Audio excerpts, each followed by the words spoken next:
Thank God it's Friday. If you feel weak, run down, and are easily upset,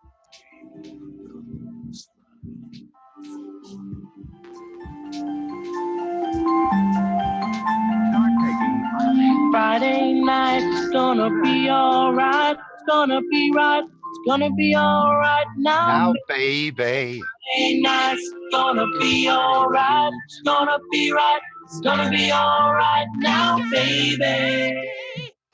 Well, TGIF, ladies and gentlemen, thank God it's Friday.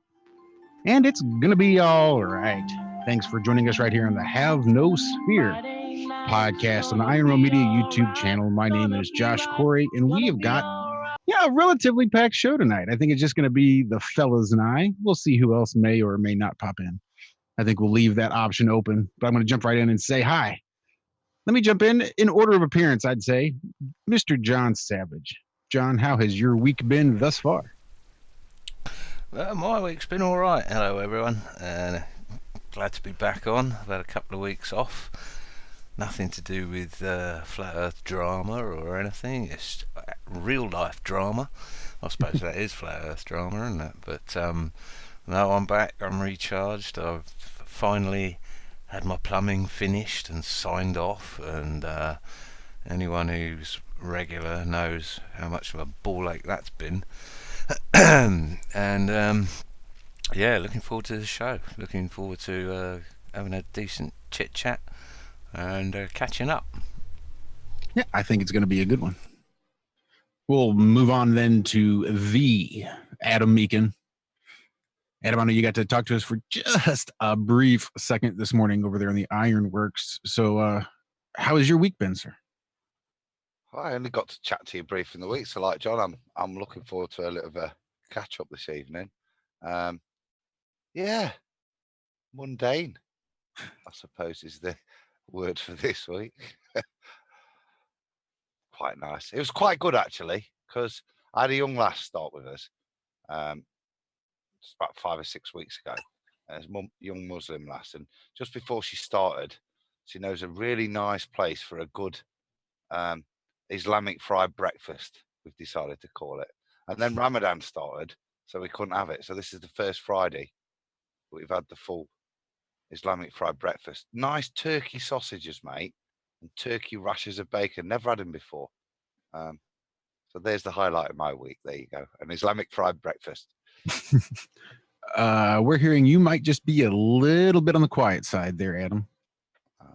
For whatever that's worth. I'll crank it up, baby. Is that better in chat?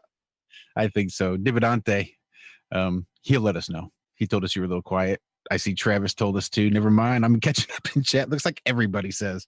Racer everything seems low to me, but you're still low, huh? Well, that's weird. Adam definitely is, and John was less than normal. I don't know. Put myself up to full. We're at full power. And then if I'm too loud, tell me to turn down, guys. I'll make sure. Well, because we are. I failed to mention, we are live streaming right now also on our IRM Media Facebook page. So if you get bored here on YouTube, feel free to head on over there.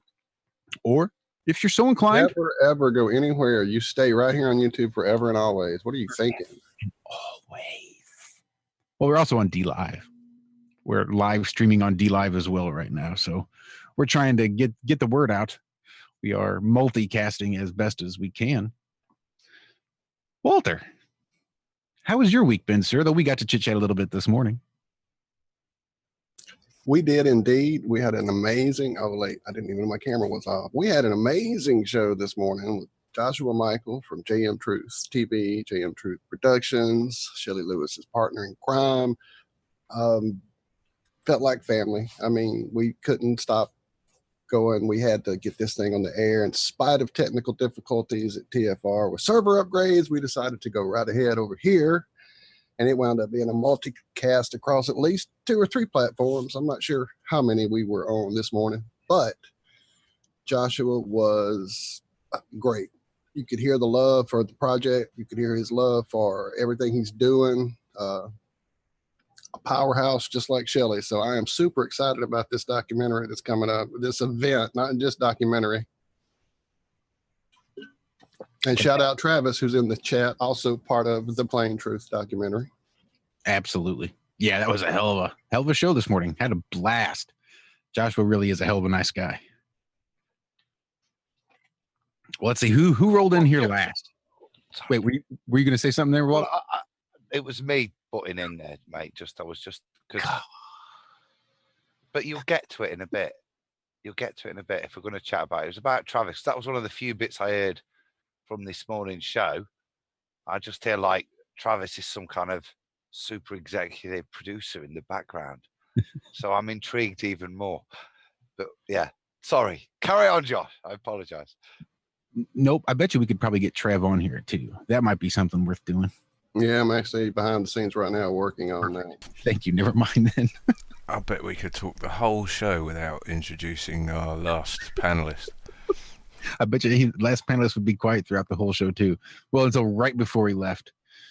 Then he'd say, "Fuck off, you pommy cunts," and that'd be about the end of it. That's about all he's got in a minute if he's hungover, like he says. You all right there, Fluffy Lamb? Rob, how you doing? I'm excellent. My football team lost last night. Hey, John, let's talk about that. You sound remarkably good-natured, Rob. It's amazing the change from 5 seconds to now. It's great. Nice to have you back, Rob. I think the viewers and the listeners know you're full of shit, John. So, John, can I ask a quick question? How do you tell in his voice whether he's happy or sad? Because I often struggle. Really? You can't tell if someone's smiling when you're listening to them? Not with Rob. So usually if Rob is talking, then he's pissed. So you know Rob's happy because he's not saying a fucking word. No, he starts talking all English and very well spoken and clear, and rather than fuckers, I'm hungover and my team lost, bastards. That's how I can tell, Adam. I'm fine. Thank you. Move on. Well, St. Louis is in a hell of an uproar, having just won the Stanley Cup for the first time in history of the St. Louis Blues. 52 years or some shit. I don't know. I don't watch hockey. I don't care. But it's a pretty big thing around here. Yeah, it's a rough sport, that one. Yeah, it is. You're hard pressed to find a hockey player with a full set of teeth. They lose them like they got somebody coming and paying money for them at the middle of the night. Excellent. I can now claim I was an ex-hockey player or something if anyone looks funny at me, wondering where my teeth are. That's right. I'm a former hockey player. You want to find out how I lost it? It does have a slight menace, yeah, because no one knows why you don't have a front tooth, and they may not figure out that. Well, they just don't know. So you could be a complete lunatic. It does bring some interesting reactions. You need to be careful, Savage. What? I'm building a photo for here, and I've now got no front tooth missing. Dude, I've been telling you that for 3 years, so it shows how much you've been listening, eh? In fact, I told you when I had it out, which was about 4 years ago. Yeah, well, there you go. Do you know what I mean? Dozy arse. You haven't got your what is it? The E-fit of me yet? Not fully. It's being built. I'm hiding my Jamaican accent very well. Well, we do have a request I see in chat. Apparently, Jamie Brown has proved the Earth to not be flat. Dave Hinkle was wondering if we might cover that. Well, since this is breaking news, we have to. I mean, come on, what's going on? I'm ready to hop back on the ball any day now. So this must be June 13th, 2019, I'm seeing. But what I don't see is a timestamp. Starts around 5 minutes. Well, that's close enough. Well, let's see here. My week's been quiet. I ain't done much. No one asked. I know, that's why I went ahead and... Sorry, Josh. How's your week been? Fuck off, you pommy cunt. That's it. No, it's been quiet, I suppose. Just out there throwing my resume around like it's cool. I don't know. Bittersweet. Trying to get a job, hoping no one hires me, type of thing. Any chance of going back to cooking? I'm avoiding it at all costs. I've not reduced myself to applying for a cook's job yet, working back in the kitchen. Not as of yet. Although, ask me next week. All right. Well, as of last week, mate, fingers crossed. But just another week, enjoy it. Because you'll be back at the shit again soon. Never feel guilty for the time off. I told you, didn't I? When you do get your next job, you've just got, and you know they're just about to offer it to you. You just say, "Yeah, but I can't work until a week's time. My next week is completely taken up. I'm helping my sister move in San Diego or something," so that you know you've got the offer of the job and a week to just kick back, sit there, do it. I used to do that every time. It's actually not a bad idea. It's gives you comfort, peace of mind. You can just sit around because it's no fun. Everyone's going, "Yeah, but you're not working. You enjoy it." It's like it's no fun when you don't know where the next job's coming from. When you do, and you've given them a week to get there, then you can just sit back and enjoy. Now, if I look at this, am I going to get in trouble? We just won a copyright strike. I was about to say with Jamie's attitude towards flat Earth, it might not be the best thing to do if we ever want to. Well, shit, really, I don't care. Fuck you. But that's just my opinion. I could be wrong. yeah, I don't know if I'm necessarily ready to fight another copyright strike just so quick. Well, you know what? Before we do anything, let's go ahead and say hello to Zachary Zabala. Oh, he made it. Nice. Good times for all if you prefer over here on YouTube. Zach, strolling in a little bit late, but that's all right. A wizard is never late. He arrives precisely when he means to. Welcome, Zach. Doesn't mean a wizard can find the mute button. Oh, who lost? You lost, John. You're a loser. Yeah, that was rubbish, Savage. Really, that was like junior level. Even I. He's gone. Look. Oh, there he is. Evening, Zach. You got to tell me when we're playing Pregnant Pause. Why? That's the whole point. Then I lose. Yeah, but you were having fits the other day when I wouldn't tell you when it was started. Yeah, but nobody fired one off that quickly as you did there. That was premature. We weren't live. Oh, that's it. I can hold for 20 minutes when we're not live. Kicks up a notch. His adrenaline levels going. Right, I say no playing Pregnant Pause whilst we're live. How's that? Oh, come on. Who broke? Who broke? Sorry, Yeah, Zach. Zach, Put us out of our misery and speak, will you? How's everybody doing? Sorry for being late. I'm not going to be able to stay long either. We're almost halfway done. We've been experiencing, well, it's actually been a pretty good day. Just, it's a big garden, man. It's a monster. Every time I go to do something, I realize how big it is. Wow. Yeah, weeding is going to be a constant rotation. Yeah. As soon as you get finished, you're going to That's why we flame wet everything today. We went and burned it all at like 3,000 degrees. So it should have weeded everything down to about 6 inches down. We'll see. Fence the garden off. But yeah, I just want to jump in. Yeah, well, yeah, it's fenced off. Yeah. No, Dogs are fence away. a tiny little bit Yeah. off and then just concentrate on that bit. And then when you finish that bit, then you can look outside the fence and then shit yourself and then make the little fence a little bit bigger. And That's it. That's what you need to do. On top of weeding, add some construction work to it. That sounds like a great plan. yeah, get a sliding mitre saw. Build a wall. I've been building a wall this week, a stud wall. What are you, Trump? No, mine's actually been built and it's almost finished. Oh, so you don't want to just talk about it, raise money for it, and then fuck off? Let me see if you guys can see this. Sorry, Stephen. Missed you a little bit there, Zach.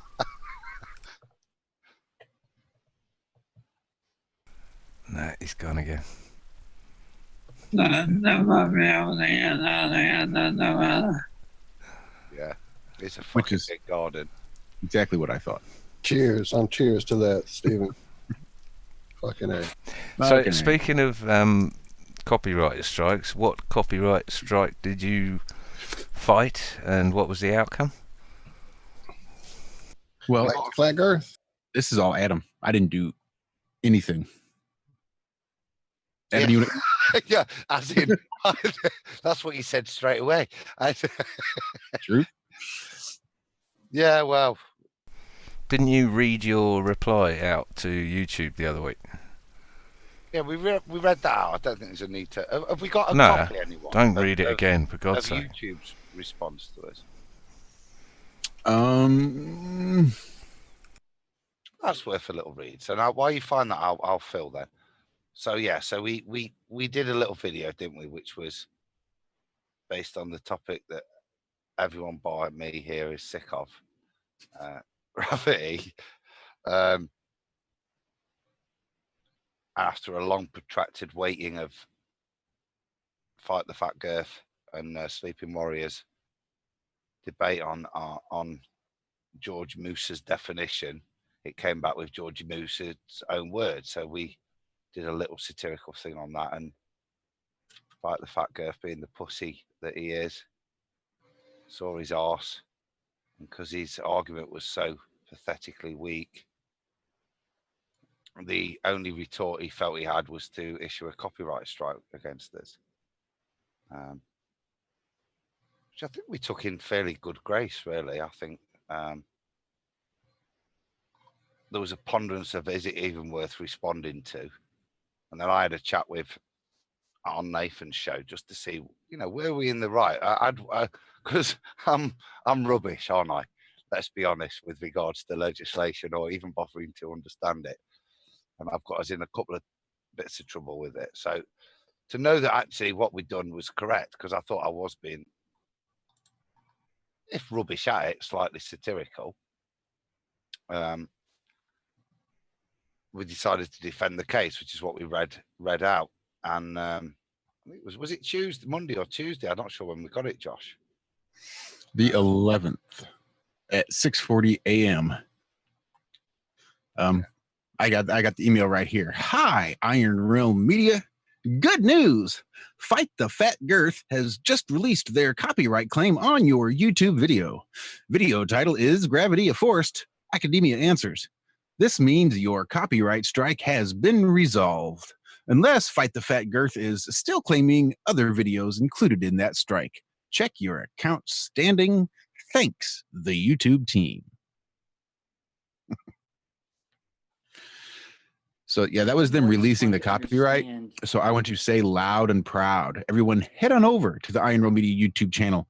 Download Is Gravity a Force? Academia Answers. Re-upload it to your channel and share this video far and wide and let the ballers know exactly what they think. Well, Gravity. should I play it? Absolutely. As a response to our copyright claim retraction. The sound? Absolutely. Okay, let me see. Why gravity operates in the universe, why there is a tendency of objects to attract one another, to orbit around one another, which is a type of, really comes from the attraction, why bodies pull themselves together into spherical shapes, for example, or discs type shapes in other systems.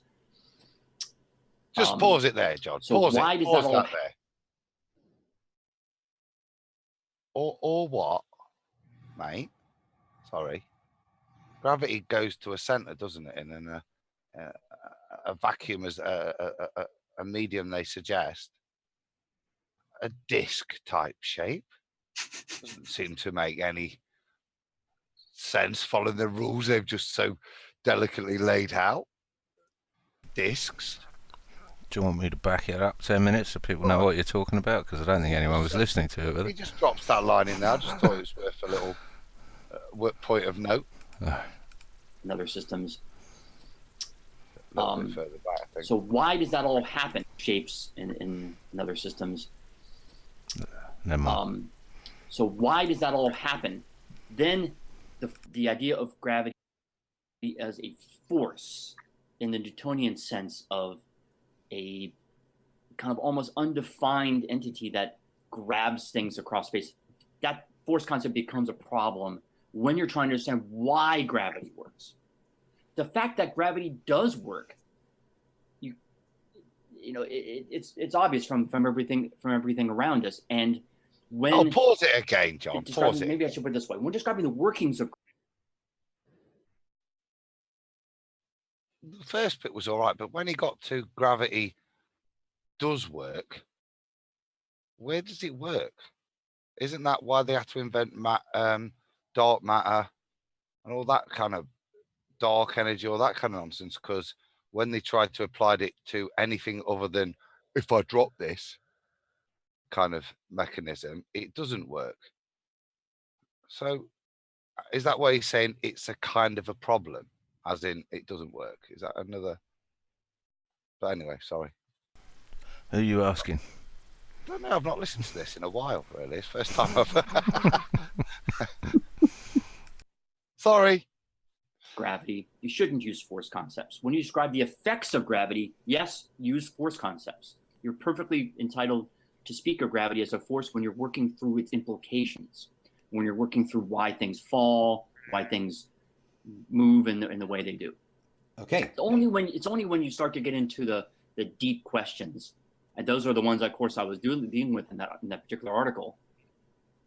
In other articles, I'm perfectly happy to describe, and I do describe gravity as a force, as I do describe stop it a second again, John. forces or strong force or things like this. Look at him sat there, right? Fight the fat curve in his Gryffindor. Gryffindor, are you having a laugh? He's Hufflepuff all day long, mate. Anyway, carry on. Even though depending on context, I might not use the force terminology. That actually answers it very well. It's again, it's the fact that you use the phrase which postulates that gravity is not a force that propagates through space-time. He focuses on the words there that gravity is not a force and kind of ignores the rest of the context. So yeah, I think, that's fair. Gravity is not a force, but you can think of it as a force. Maybe that's the best way of putting it. Yeah, that's kind of what I've tried to explain to him, is that gravity is not a force, but you can think of it as a force. Maybe that's the best way of putting it. Yeah, that's kind of what I've tried to explain to him, is that gravity is not a force, but you can think of it as a force. Maybe.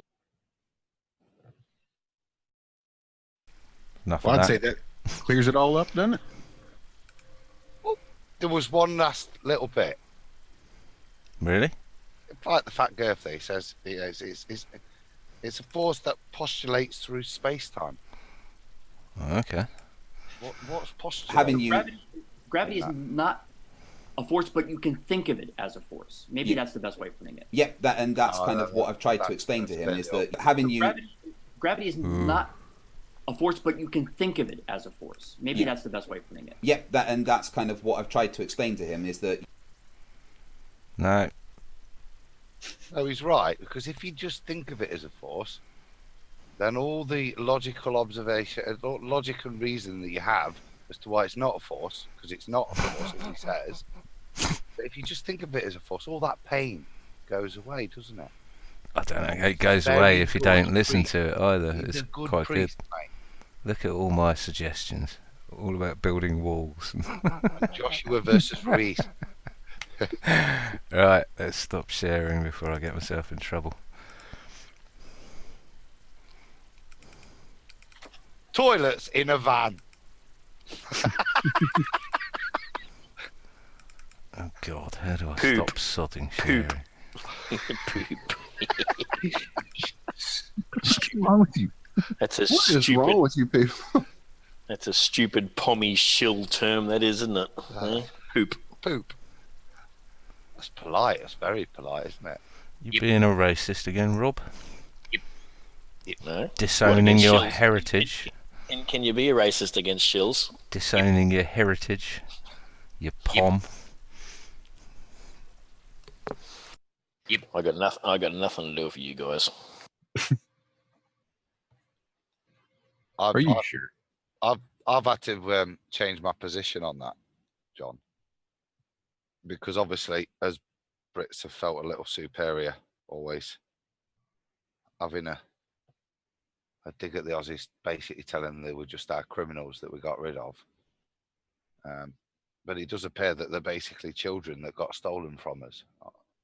Is the reality of the mud flood reality of it. So Yes, some of them, Adam. I'm not having some of them. Some of them. It's the vast majority. I'm with you. I don't get into this nationalistic pride and bagging. I used to absolutely detest the Scottish. Sorry, Scotland, but it was propaganda, programming, and everything else. And I've learnt to realise that it's all bullshit, and it's there to divide us and conquer us, and it works wonders. And a perfect way of manifesting it is through sport. So that's my opinion of it all. So I love you, Rob, even though you call me a pommy cunt and you don't know what a pom is, clearly. Okay. So, in the spirit of that entente cordiale, I see that Australia was in the Eurovision Song Contest. Rob. Yeah, I think the world is in that, aren't they? No, it's Eurovision. The only two countries that aren't in Europe that are in it are Australia, and can you guess the other one? Guess what random country couldn't partake in any other regional event? I don't know. New Zealand? Well, what with us? Well, you asked me to guess, so I guessed. That was a rubbish guess, wasn't it? Name another country other than Australia. New Zealand. Tasmania. Tasmania. Yeah. Liz in chat said, "You don't know you live in southern Scotland, John." She's had that one with me.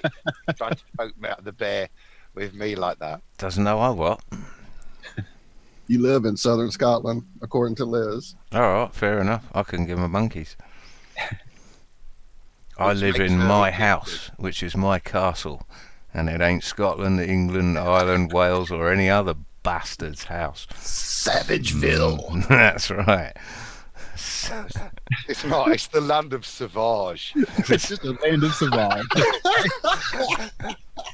Sausage. The Sauvage Fest. We have got to start getting more guests. When we don't have a guest, we're like idiots. On Well, this I'll shit. explain that one because my dodgy tobacco turned up, and I've got now a tobacco with a brand called Savage, Savage. I don't know how to say it. Sauvage. It could be Sauvage. I don't know. I can't look it up, and I don't. It was a complete punt and a punt. I said, and it turned out really nice. It's really good tobacco, and it's called Savage. Sauvage, sausage with a V. So you're smoking sausage. Only to you in Australia, mate, because you can't say Sauvage. Sauvage. Or No, Sauvage. A really good video just earlier this afternoon. Made me think of, well, just all sorts of stuff. Minge, cunt, lady garden, meat sleeve, vagina, clunge, fanny, your gas, beef curtains, pish flaps, your vag, badly packed kebab, meat wallet, axe wound. All the words for vagina just happen to sound a lot better with a Scottish accent coming out of a lady Scot. So it's just minutes of her sitting here with synonyms for vagina. Glove box, tampon tunnel. And that was the day they took them off the air. Look, I can't understand a word she's saying. There's no way we'll How get could this taken not off the air with that, boys. because we're not talking about flat Earth, so we're safe. V-A-G. You fuckhole. Quick, play a pussy video. I mean a cat video. Anyway, shout out to Liz. We just played a pussy video, I was John. gonna say, I think that was a sort of cat video, wasn't it? I was talking about the fat girth video. Big fat pussy there. Shit. Yeah, we did have stuff. On that, Josh, that's just the one point I wanted to make about him being a chicken shit, big fat pussy. As YouTube pointed out, they clearly felt that, yeah, we were within our rights, and he filed the strike, and then when it came to backing his claim, he shat it and ran like a big fat pussy, as far as I can see. So proves the point, doesn't it? And probably is the best link we could have, because as he wouldn't stand up in court and back his claim, we had a fantastic announcement this week, a nice legal precedent, didn't we, Josh? With Oh yeah. Oh, thank God. Oh, we're gonna move on, are we? Excellent. Fabulous now, segue. one more word, just one more. No, everyone. I've been saying it in chat. 'cause it My shocks you so apologies much. from the bottom of my heart. I apologize for juvenalia, shenanigans, and yes, Do so it, sorry. Josh. Do it. Especially you, Liz, Iron Maiden of Arts. What's happening in chat then?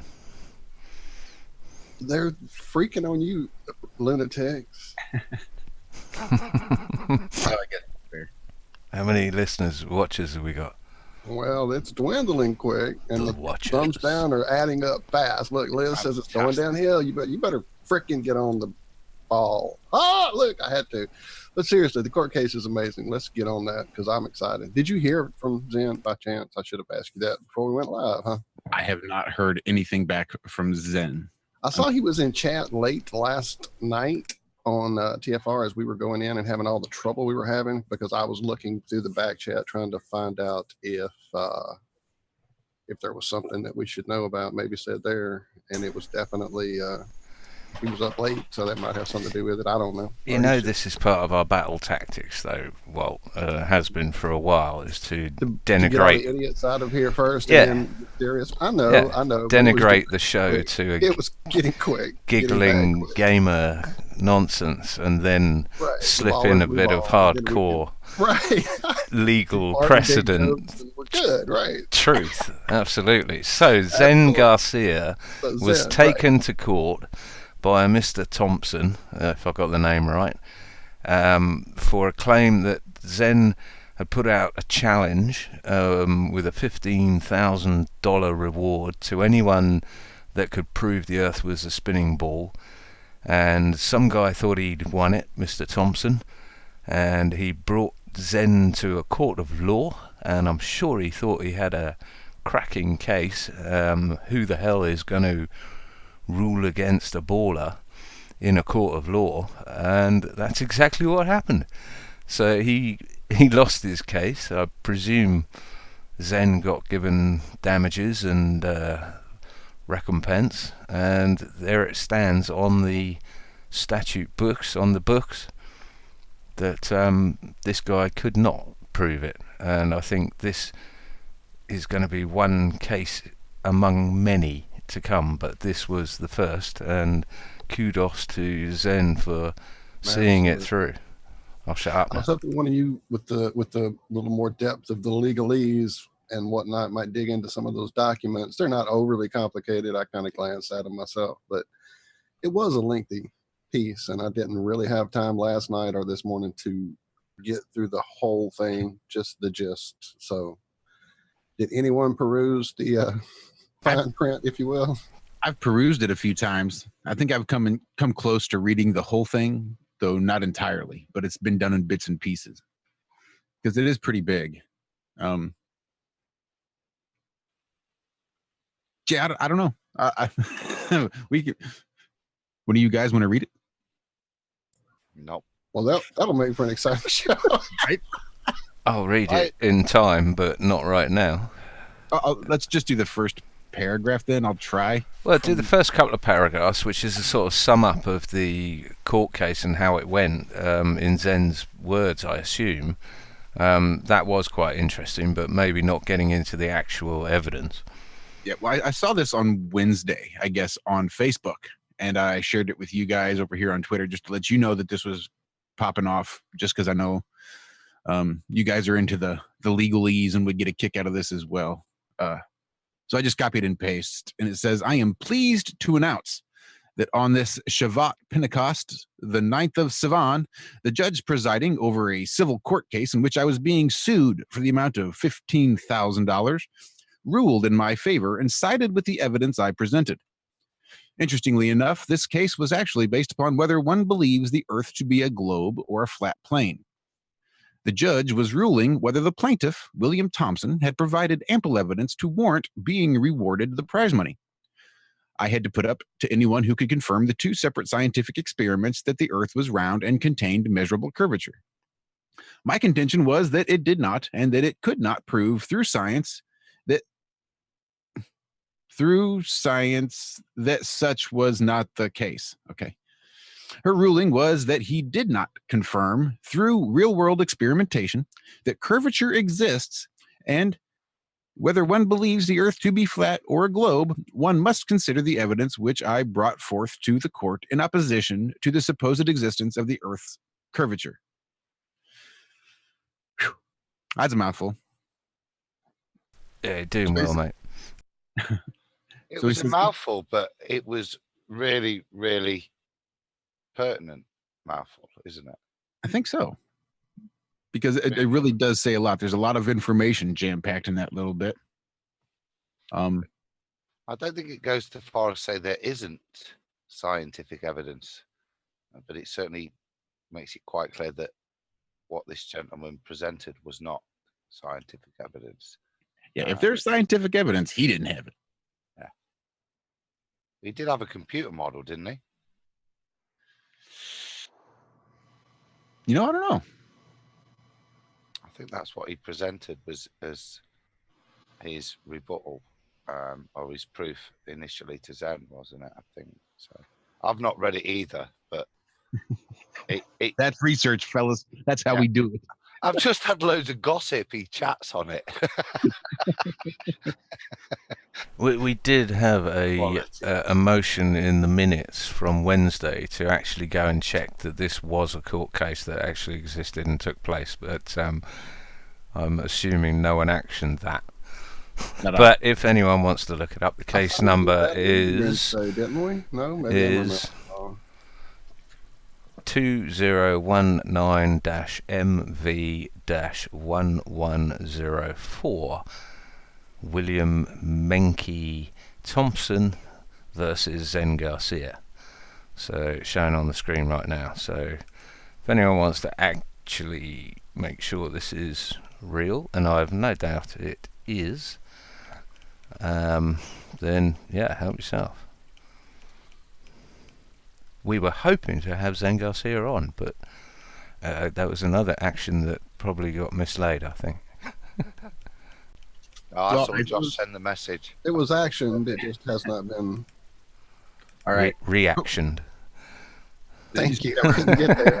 I was like, there's got to be a word here. Thank you. Thank you. I shall stop sharing there. I was just like I said, we've not read the detail. What I would suggest is that courts of law decide on matters of fact. And I think outside of the argument is the earth curvature, etc., etc. I think probably the judgment that's being made there is whether or not the evidence presented by whatever Thompson was, whether or not it was scientific evidence. That would seem the appropriate judgment based on that, and applicable for it to, as we're all aware, if he stuck a computer model up there to prove the curvature of the earth, that's not scientific evidence. So I agree. I don't think it's he's back in Nathan Oakley. I don't think it's anything more than the judge disagreeing with Mr. Thompson that he presented enough evidence or in a scientific manner to show the curve of the Earth, because as far as I can tell, it's only the curve, not the spin, that he was after. But what it does do is, for anyone citing this, say, look, here it's been to court, it couldn't be proved, then immediately the border reaction is, yeah, but they were just showing that Matey couldn't prove it or hadn't proved it himself. There's plenty of other proof. So you say to them, well, present that proof then, and we'll go to court again and again and again and again, and let's see what your actual scientific evidence is and whether it can stand up to a court of law and the definition of evidence. So that's probably the point I've not probably made clear, is that if the judge has ruled that a computer model is not scientific, it doesn't matter how good that computer model is. A computer model is not scientific evidence in a court of law to define the shape of the Earth. It seems quite an important, if analysed, and if that is the conjecture, that would seem quite important, that actually the court of law is actually defining scientific evidence by the correct definition. It's not allowing any presupposition in its judgment. It's based solely on whether or not the evidence presented is scientific causally to the claim made, or not. Is it a really good story or a really good picture or a really good model? But what it does do is open the grounds to ask NASA to prove the same in a court of law, because if they're not going to accept computer programs and CGI and graphics and the such, then what else do they have in a court of law that proves the Earth is a spinning ball? This is where I think it could lead.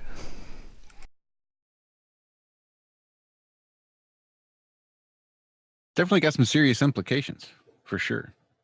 Well, if Mr. Thompson can't do it, then who's the next person to challenge the agencies that claim all of this is real, and say, well, you take up the challenge, NASA, because we need to see it, and we need to see it proved in a court of law. And if you can't, why the hell are you teaching my children that we live on a spinning ball? At some point, they're going to have to call in an expert witness. Josh, was it on TF? When was the last? You said when's the next challenge, John? When was the challenge previous to this? Did I hear something about Rowbottom and the likes? Was the last time something this was like this? I've seen numerous challenges like this. I've never seen... Not challenges, I mean actually a court of law. Right. That's got to that point. Yeah. No, I think the last one it wasn't Rowbotham himself. It was two gentlemen that were contesting Rowbotham. I can't remember their names now. Good grief. No one? Nope, not me. I don't remember. If I knew I'm busy doing some production behind the scenes. Give me a second here. You got Travis on yet? What the hell? No, I'm working on something a little different. Gotcha. Perfect Sure, time. it's in the court case between them when they take it to court with regards to the fence posts. So it'll be that court case, I'm sure. Is that not Rowbotham and bloke he's arguing with? It wasn't Rowbotham. It was another. It was a spectator. Right. And the guy ended up going to jail. Come on, chat, help us out. What he must feel to help my minor Alzheimer's. Oh, it's tip of my tongue. Move on. I will say Georgia doesn't allow you to search by case number as easily as you can in Missouri. So I'm not wanting to take the time to really dig in and try to verify that just yet because we're live right now. But why not? It's the perfect time, mate. I wish somebody would have mentioned this earlier. Damn. We're so prepared, you see. Anyway, moving on. Kudos Do you to want, I was Zen. going to say, John, do you want to change the topic? Go for it. If we're about ready for, I felt the same, and I'd noticed that Nora's in chat. No one's flower. That's what kind of triggered me in terms of.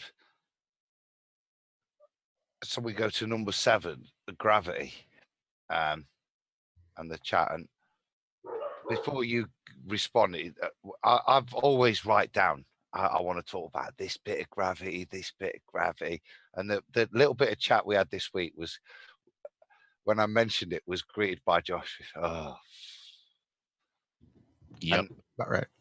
And I think what was interesting for me was actually that's quite interesting for me because I'm fascinated with it and I want to get to the bottom of it and I want to understand it and I have to understand it. Yeah. Bottom or the top? Well, that's another good question, John, but we're not allowed to go into any detail. But I do think there is a definitive up and down. But however, yeah, what I found was more interesting that, like, amongst us guys, actually, there's a majority. I don't know Rob's opinion, that couldn't give a shit, and I thought that might be an hearing that might be worth hearing. That's probably quite generalistic, a sort of way of saying it. But it would seem we're having audio issues. Sorry, John. They're still having trouble hearing you, Adam. I am, but I've been told that's me. So, but chat is having trouble hearing you. I can see it. I don't know what you've done on your end.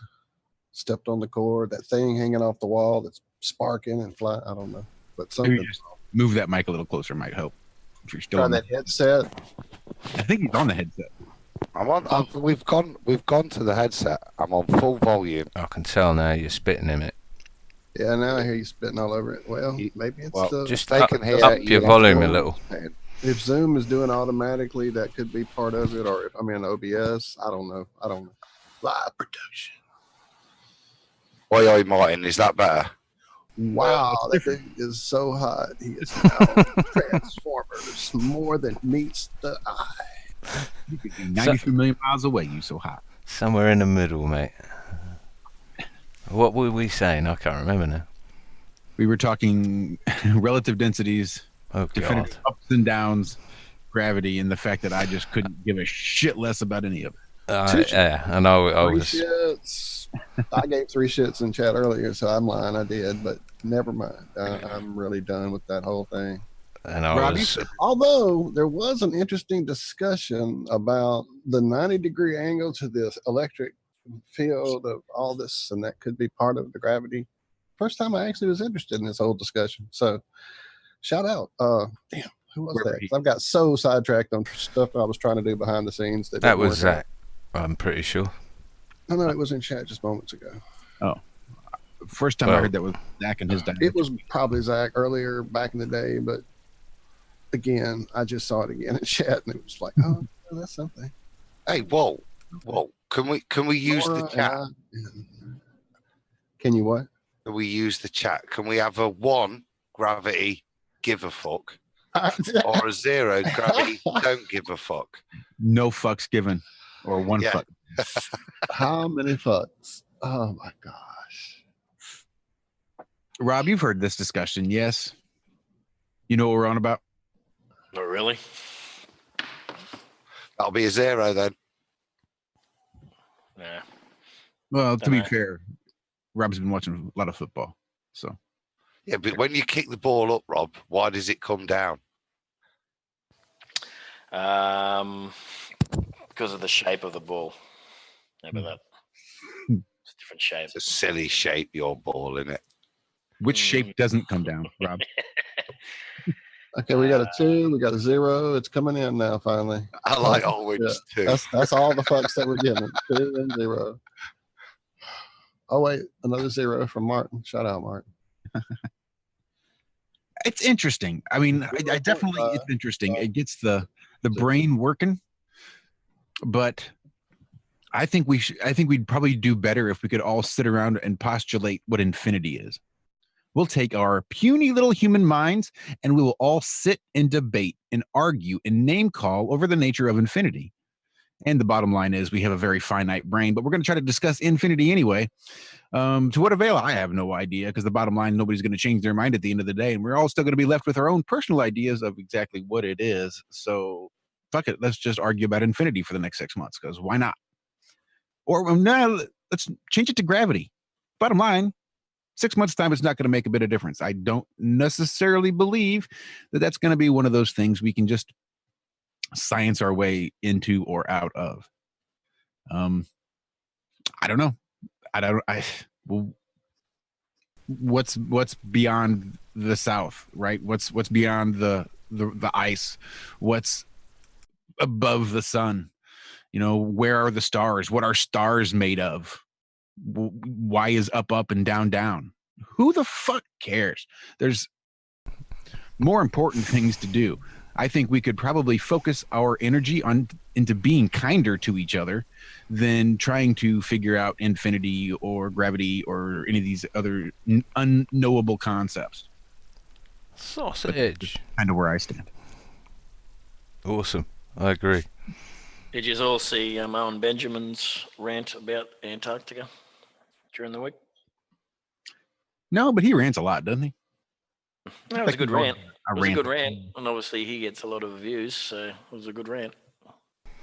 I have trouble with Owen Benjamin, not with him personally, but every time I download one of his shows or hangouts or whatever, it won't play on my laptop in the shed, and it's just his stuff. It's really bizarre. I've tried it numerous ways. I'm not a moron when it comes to getting what I want off the internet by hook or by crook, and the only way I can do it is to convert it to MP3 and play it on my phone. So very, very strange. But I was listening to him last night, actually. It was a nice respite away from the crazy stuff that's going on elsewhere on channels that I'm clued into, and that guy's got some serious talent. I mean, music talent, multi-functioning, multitasking talent, unbelievable. But he does make me cringe every now and again, and that I don't know, is probably my programming. But yeah, I've got time to do it. I've spent fucking hours trying to download his stuff, but it won't let me watch it. So I'm happy I managed to get one in last night, and it was good. He was singing Pink Floyd and Tom Petty, and I enjoyed the singing. Anyway, forget Tom Petty. I've got a question from Ranty. Thank you. I was getting to that. I'm looking at it right now. Go ahead. I just highlighted it. We're all on that. Go. Somebody read it then, and I'll ask it as it's asked to me. Adam, if the plane we live upon weighs 5,000 times more than we are told, and mass does attract mass, then no spin needed? ? Just spitballing.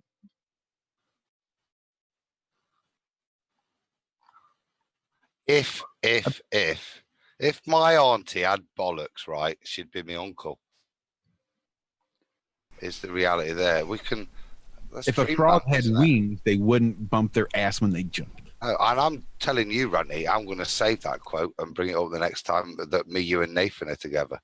That's shocking. You bring that to my channel. Out of order, pal.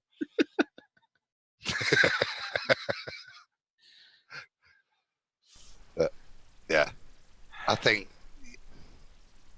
if mass attracts mass, that's the question, isn't it? But I'm not allowed to talk about that. So that was the point. But I did notice the amount of zeros. Who says you're not allowed to talk about that? Well, no, I said we wouldn't. Oh, right. I banned myself. Okay. Get him, John. Just to be safe, just to be sure. I get blamed for a lot of shit on here, you know.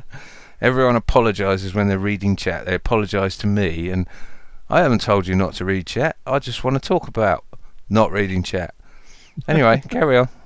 We'd like to confirm that our handler has not told us not to what to talk about this evening. Yeah, can we have an opinion on that in chat, please? That's a 1, John is a handler, or a 0, John is not a handler. Or a 2, John doesn't give a shit about chat. I love you all, but some of us have got to do something towards a show rather than read the chat. I suppose. How about Rob? Rob, so gravity, density, and buoyancy. What makes up, up, and down, down? How important are these questions in your life or in your search for answers here on the flat Earth? Are these things that really press on your heart? Do they weigh you down? Are these things you think about a lot? That's you, Rob. You can't. I think you may have gone into too professional there when you said all that, and he thought you might be reading something, not to him. I'm not sure. Maybe he's not here. Maybe that's his answer. Maybe that's how little he cares. That's his shit's given. That's right, which I can appreciate. So I think that's how about you, John? And then you see 20 replies from him in chat. How about me? What? How important is this to you in your quest for flat Earth understanding? Define this. The question of gravity or density and buoyancy, and up is up and down is down, and why? Okay, I'd just like to see the experiment that proves it either way, and why it matters. Because as far as I'm concerned, down is where my feet are generally. I think it's the same. Why? I think it's the same for everyone on the plane. But why? Why? That's I'm going to be a 4-year-old because that seems to be the only way to have this conversation. Well, I used to think, obviously relative density is relevant. But I also used to think that there had to be some sort of something applying a bias that made down, down, and up, up. I think there is only up and down. I don't see things moving left and right unless manipulated to do so. But I'm wittering now. I don't care. I really don't care. I'd rather keep proving the Earth is not round or spinning than caring. I understand the importance of it and the misunderstandings and everything else that people have.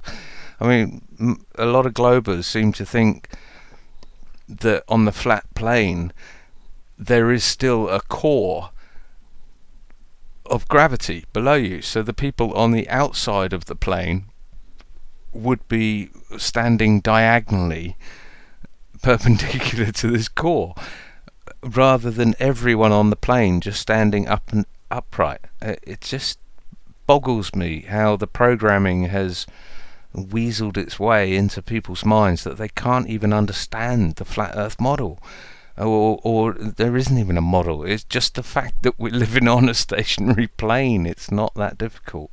Yeah, what is down below? Who the hell knows? We've only been 8 miles, 12 kilometers. Nobody knows what's below us. So how do we know that down is down because we live on a fucking plane? We have sky is up because we live on a fucking plane. We have ground is down because we live on a motherfucking plane. That's why up and down is down. Things might be different. We could have this conversation if we lived on a ball, right? Where for Rob, up is where I point to my feet. That's up for Rob.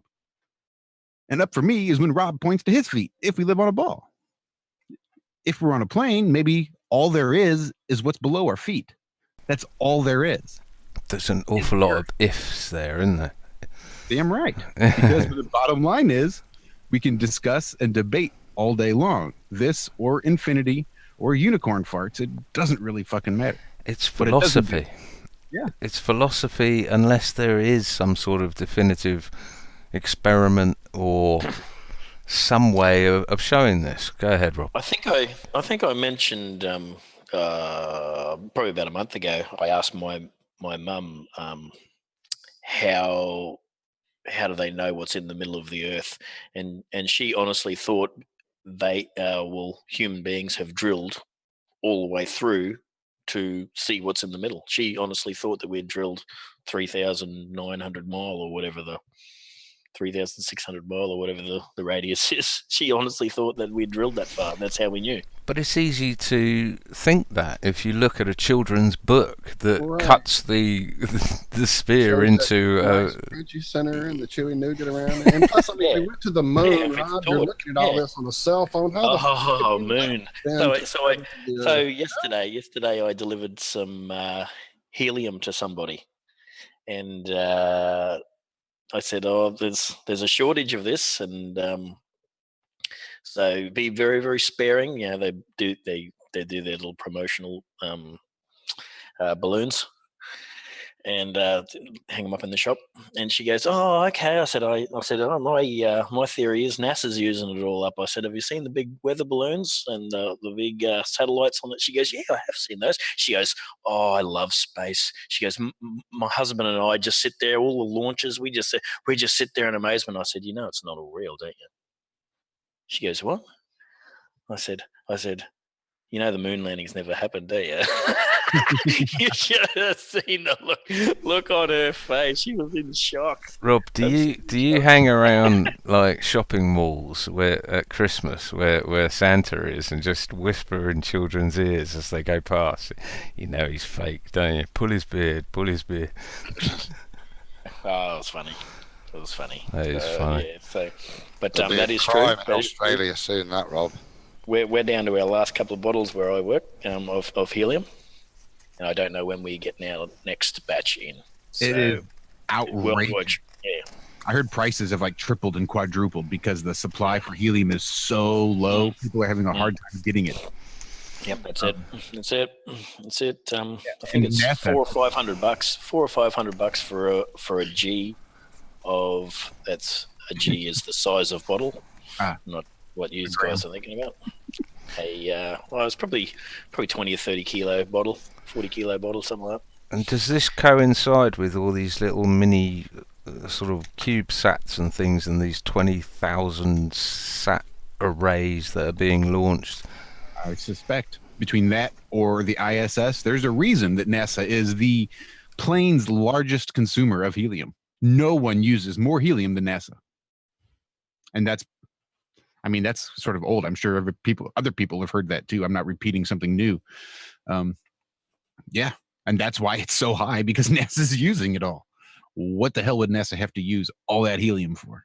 Why are they the world's largest consumer of helium? It's all the celebrating, Josh, when they get to land on the moon and Mars with their little go-karts and racer cars. And come on, man, you have to celebrate. You just heard Rob talking about the promotional balloons.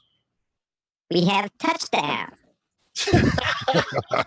Well, we have a problem, but who cares? Is there a bullshit answer even given? I'm not suggesting a real one, but even at least an explanation as to the level of expenditure as to why it's. And when I worked in the mall at the arcade, we had like 15 tanks of the crap. We literally would do what you're doing for real, like get headaches talking to each other in the goofy voice when we'd be cleaning up at night. Or if we had a kids party, that was a go-to. Make the kids do it. They're all wandering around, running into the games. You know, it's fun for us. So yeah, it used to be so just everywhere, and suddenly it's all being used up. But yeah, just last month, SpaceX launched 60 satellites, I believe. So,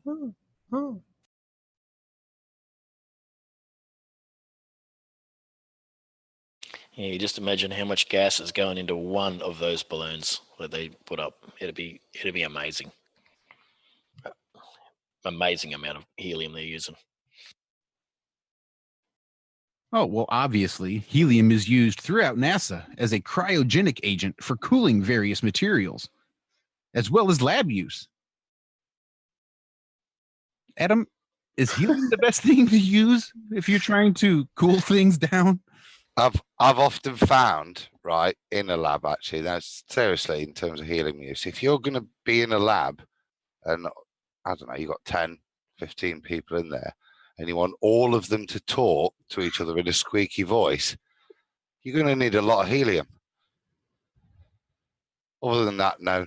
I've never really found a use for it. Unless, of course, it's somebody's birthday and you need a balloon inflating.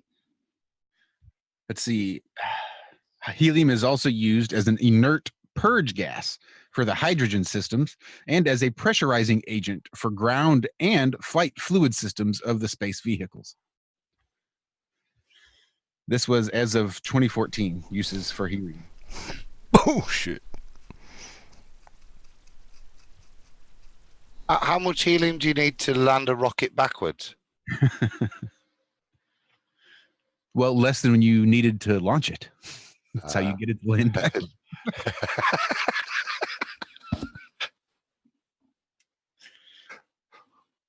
So is the flat line open? Nope.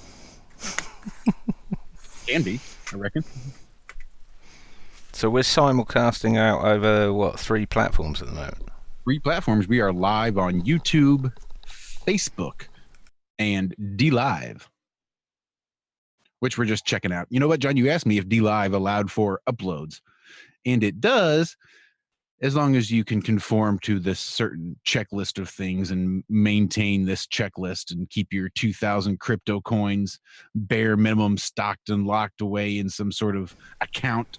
And you keep that minimum, and as long as you can maintain this checklist, then you achieve this certain rank, at which point you can then upload videos. Otherwise, it's just live streaming. That seems like the point where I'd click the red X in the corner, I think. Almost did. But that's a shame. Shout out real quick to Dave Hinkle in chat, who shared a story about the whole issue about why we're running out of helium. Shout out, Dave. Thanks, This Dave. comes, huh? I said thanks, Dave. This comes from, oh man, I've lost my mute button. Hang on. Am I talking? Oh, I am talking. Okay. Yeah, you're talking. Have you got the answer, Walt? Yes, sir. Go ahead. I said, have you got the answer, Walt?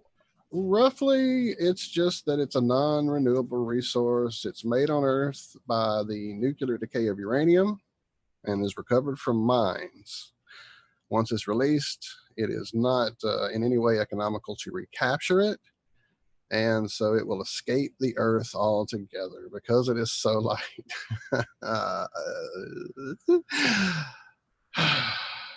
So let's see. In response to the element scarcity, this is from an article.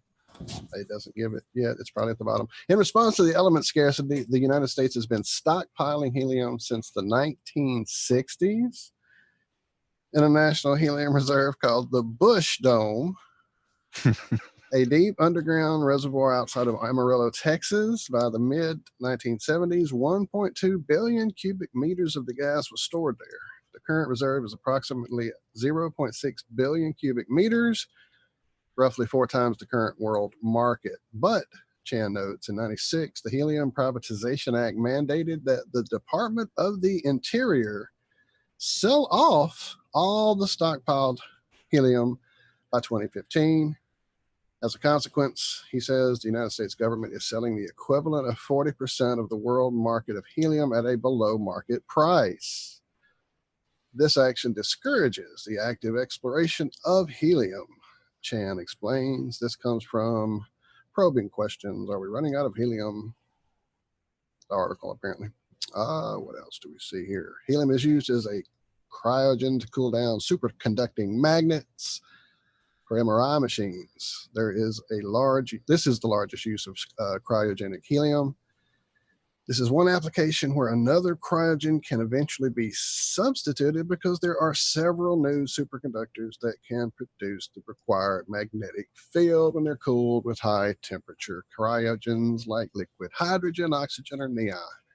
However, I doubt that hospitals and MRI machine manufacturers will make this move anytime soon. Helium is used as inert gas for welding. Right. So getting boring now. Well, I just Walt's listing all the things it's used for, right? Yet, unless NASA, with its very small workforce, and its small consumption, is doing loads of all of those things in every single lab that all require shitloads of helium, why is it such a big consumer of helium? I appreciate they may use it in some of their. How many university labs are there around the world? Yet NASA's usage is disproportionate. So why that? None of that explained. I understand the sparsity of helium and its limited production and its rapid escape because it can somehow, due to gas laws, accelerate past escape velocity, unlike other molecules. Whatever. Shit. But why is NASA using so much of it in their labs, or are they using outside of their labs? I don't know where. Is that right, Adam, about it being a nuclear byproduct or something? Is that the only way you can make helium? I've heard. It says once we've produced and extracted all. Wait, what? Isn't it granite or something? I don't know. It's some There's three byproduct. ways they're listing here. Hydrogen fusion, which is these are all costly, ridiculously costly. Hydrogen fusion, that's one. Two is bombarding other atoms in a accelerator. So call up our buddies over there at CERN. Three is mining it on the moon. And that's quite ridiculous because of the volumes that are needed to be transported back to the Earth. And no, that sounds perfectly viable to me. If you're a dastardly dickhead that wants to get billions and billions of pounds, say you're mining it on the moon and just produce it out your ass. yeah, carry on. It's different than the problem of running out of helium is different from the problem of running out of petroleum, because that never happened in all the years we've been using it up at such an incredible rate. It's amazingly a very limited resource. Anyway, so yeah. So that would sort of point to helium not being found until recently, until they could do cold fusion, or is that right? Or has helium just always been in our atmosphere and there is a way of testing for it? Apparently finding it in those mines is where we've been getting it, and it's a limited resource. So stop playing with your balloon, John. Okay. Limited resource, my arse. I'm just reading here. It's extracted from natural gas. So when they take gas up, I've just read there 50 to 70% of the natural gas is helium. And there's a shitload of natural gas. But wait, I'm being told something completely different. Are you trying to say they're playing both sides against the middle? Are you science denier? You science denier, you. So anyway, there's some homework. Find out if it is. Helium found in natural gas occurs in two stages. The first step is extracting crude helium, which after extraction typically is composed of 50 to 70% by volume of helium from the stream of natural gas. So I'm getting the feeling this is something you could do in your shed, mate, if you don't smoke. I'd need somebody with good plumbing skills to build the pipework required, John. So if we let enough all into the upper atmosphere and it collects in the dome, won't it lift the dome up and we can get the fuck out of here? I'm just saying, just skyballing. I'm just saying, from that, the only evidence is there's shitloads of it coming from the ground is the evidence I can see. It's not scarce, it's not rare, and it seems to have a source, which is the ground. It's a large component of natural gas. Shocker. So it's a false scarcity, and the earth farts as well as bleeds oil. As soon as it gets out the ground, because it's really light, goes straight back up again. It's almost like there could be a helium cycle. You could be walking along. The carbon cycle, the oxygen cycle, all those, water cycle, could be a helium cycle, mate. I'm just wondering what would happen if you walked over like a geyser of helium coming up, whether you'd sink really fast or whether you'd rise up with it. I don't know. If you had a monoatomic hydrogen balloon, you could rise in it. There's a lot of ifs in this as well, isn't there? Yeah. If you walk over a helium geyser, do you fly up in the air due to the friction and of the exiting gas, or do you sink down the geyser because helium's so much lighter than you, making you so much heavier in it? Dunno, very strange. It would depend on the molecule speed and whether or not it was a Cockney. And C, do you give a fuck? No. In chat, put a 1. No, I'm just kidding. How did we ramble onto that? Anyway, Let's ramble on to something anyway, because we've done this to death. I've got a ramble that I only had a little answer for, and I think you should. John's been invited to the Romanian Flat Earth Conference. We don't know whether it's genuine or somebody's trying to kidnap him. What? That's awesome. You know, did you read it? What way? I did. I got an email. I got a one-line email from someone who started, "Hey, Savage, can you come to my conference in Romania? We'd really like to have you there." It was a nice email enough, but Did he say anything about being a prince? I'm just worried about you, John. Prince, no checks to cash or anything. No bank accounts. Okay, cool. It's nothing like that. Getting better. Didn't want to see you in a raspberry beret or a ginger wig. It'd be easy to get Romania to come to you, I think. That's not a bad reply, actually, Rob. I think I'll reply to that, because I haven't replied as yet. I was trying to put the feelers out to see if anyone knew anything about a Romanian Flat Earth Conference. Well, I don't know. What kind of raspberry beret? I don't know. The kind you find at a secondhand store. Thank you, Waller. Yes. Sorry. Just a guess. For you completionists out there. It's just hanging in my head. I'm sorry. I was just sitting here at a city bus stop. What the fuck do I know? You've lost What if me, it's warm, all of you. Adam? If it's warm, what happens? I don't know then. I don't know what to do. You've got the note. You can hit the notes. Well, that's all I'm saying. What you put on when you're out in the purple rain.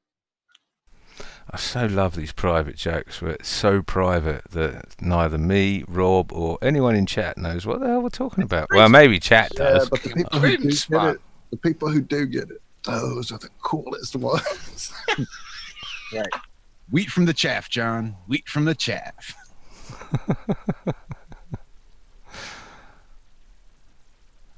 I'm going to start cracking my private jokes with me and my dog soon, and we'll just sit here and giggle at you and just go, yeah, you don't know, you don't know. We got some guy trying to censor Zen Garcia, telling him that he can prove the shape of the earth and to give $15,000.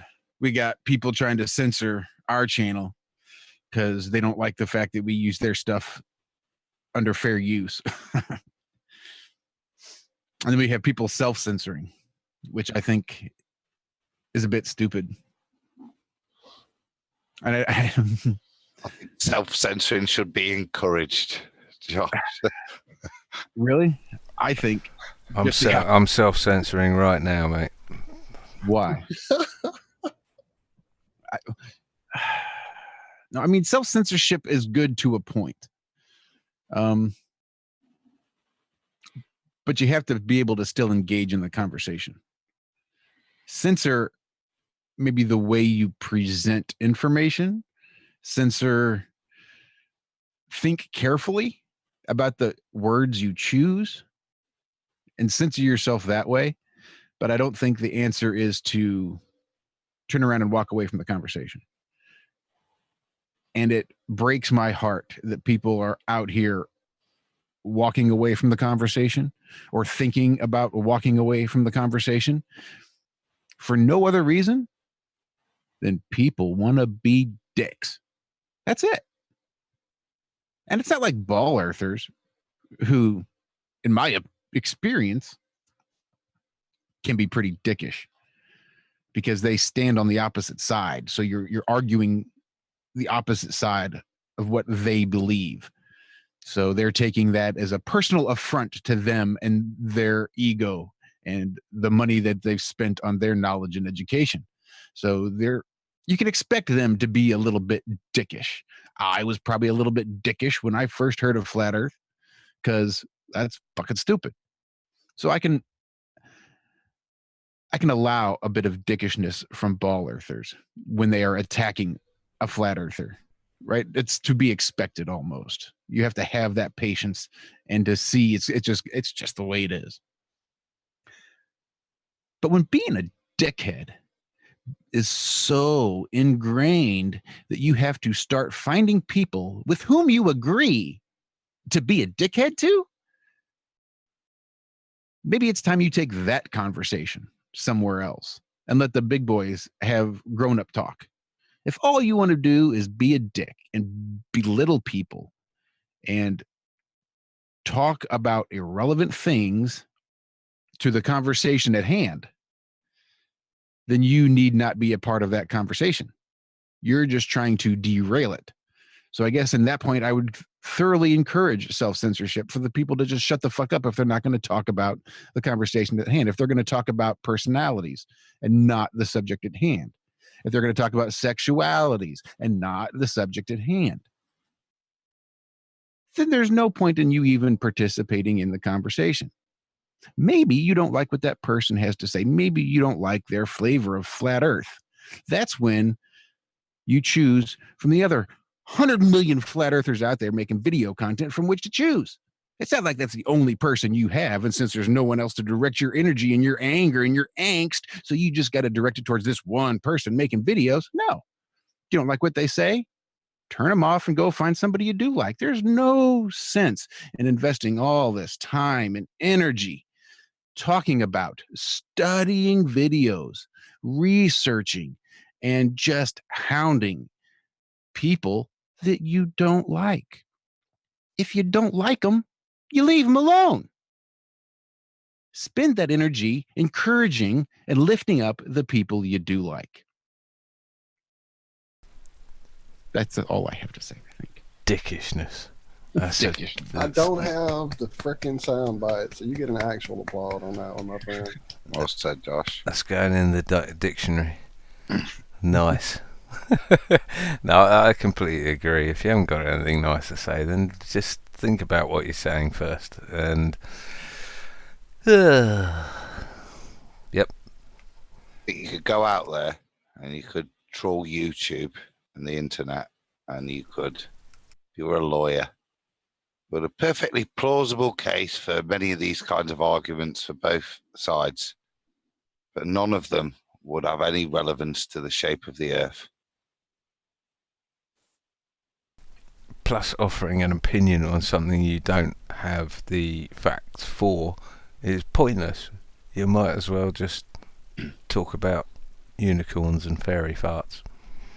Exactly.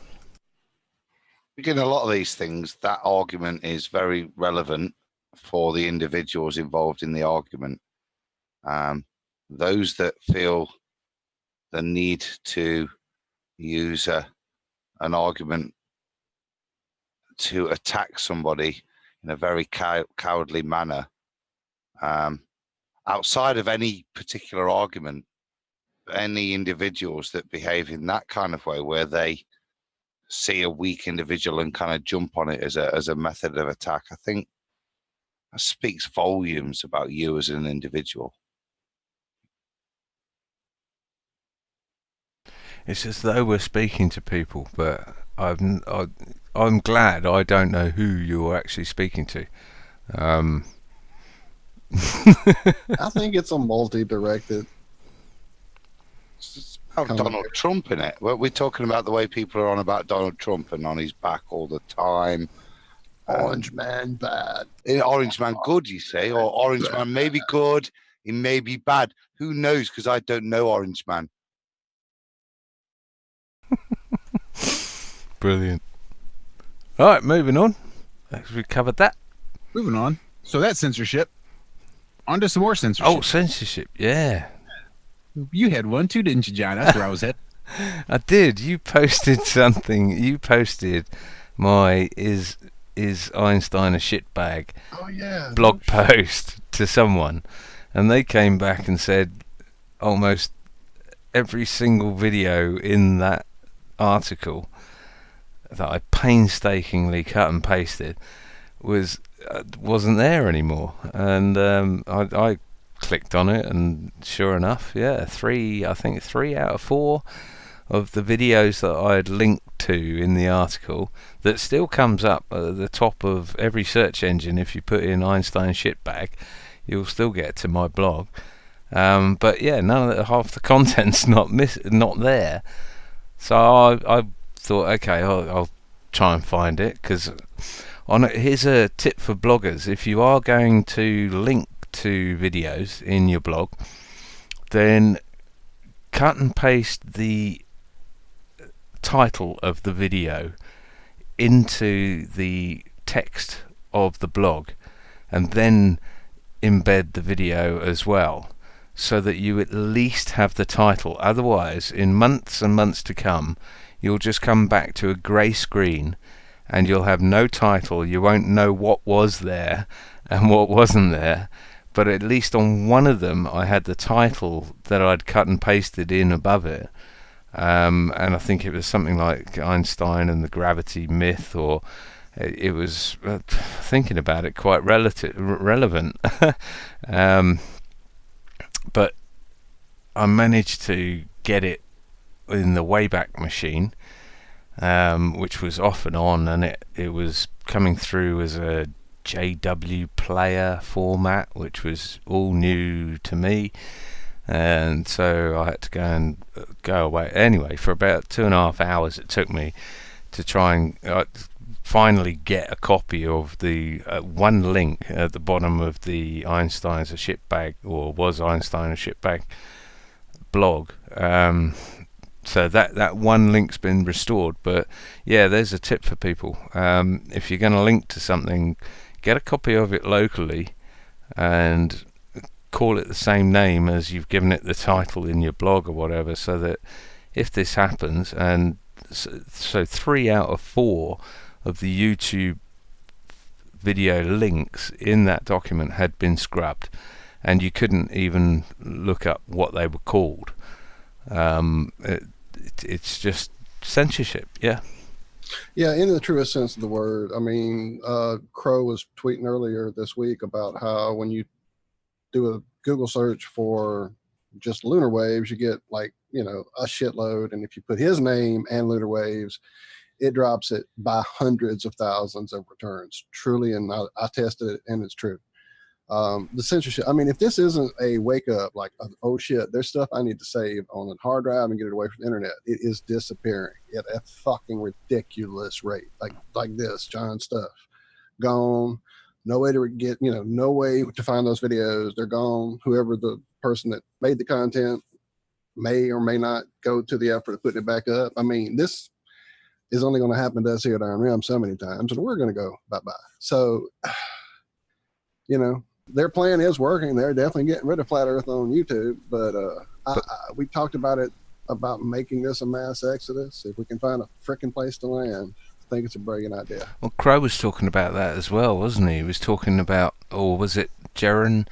I know Crow and Jaren were talking together, Crow and Jason Lindgren this week, and I believe he gave us a decent shout out at the beginning, someone was saying earlier. But they were talking about this, and maybe approaching larger channels and preempting them and walking away from YouTube, because if YouTube kills Iron Rail Media, then Iron Rail Media has not died.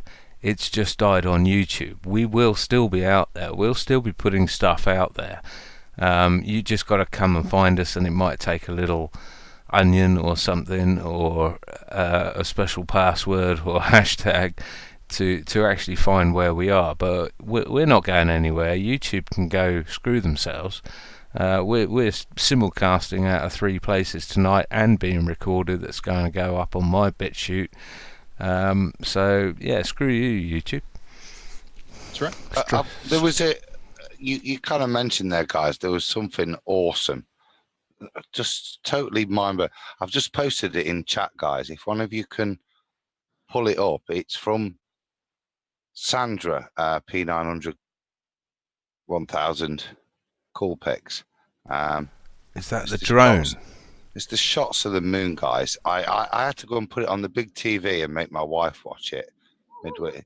It is just wicked. If one of you can pull it up, it's a few minutes long and it's just worth just. I got it. You transfer and then I'll mute up and just let it play because it's just wicked.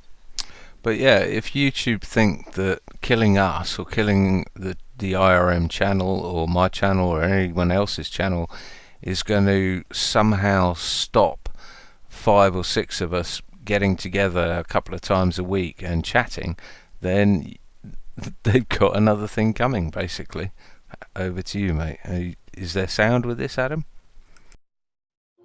I mean, there's sound. So this is the moon. Yep. Through what? Through a camera? Through IR? What is it? Tell us what we're watching, mate. Sorry.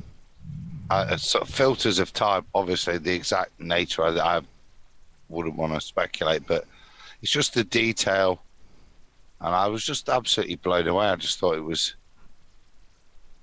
awesome first, and then as you see with the zoom-ins, it's just the ponderance you can have on those, and they you know.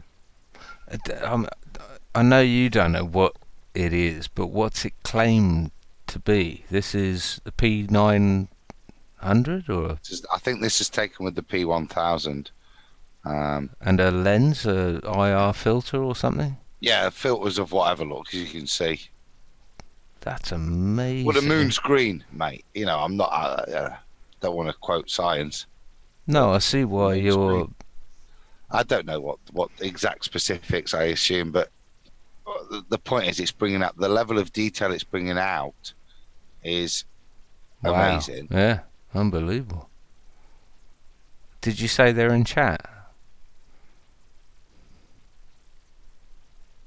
Who's this from? I've gone, haven't I? Fuck.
Apparently I was muted.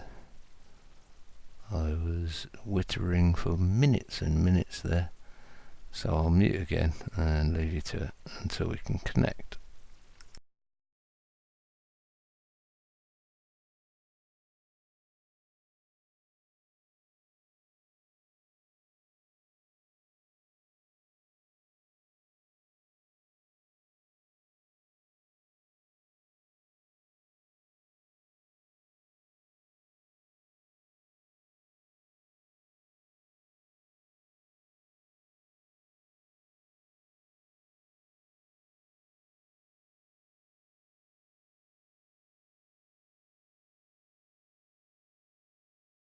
Screen view. I can't get back to chat. There we go.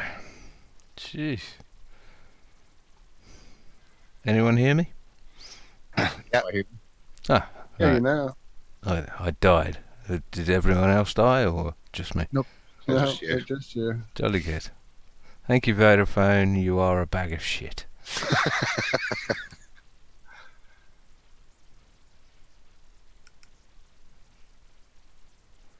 So nothing to. I just thought it was quite amazing. It's really like if you can stick it on a big screen, it's just So no filter. She did not use a filter. This is in-camera software, she says. There was a Really? comment on there from Chris H. Lookup. Kaboom! Mind-blowing. Was it through a filter? And she says, Chris H. Lookup. No, not a filter. On the camera, in software.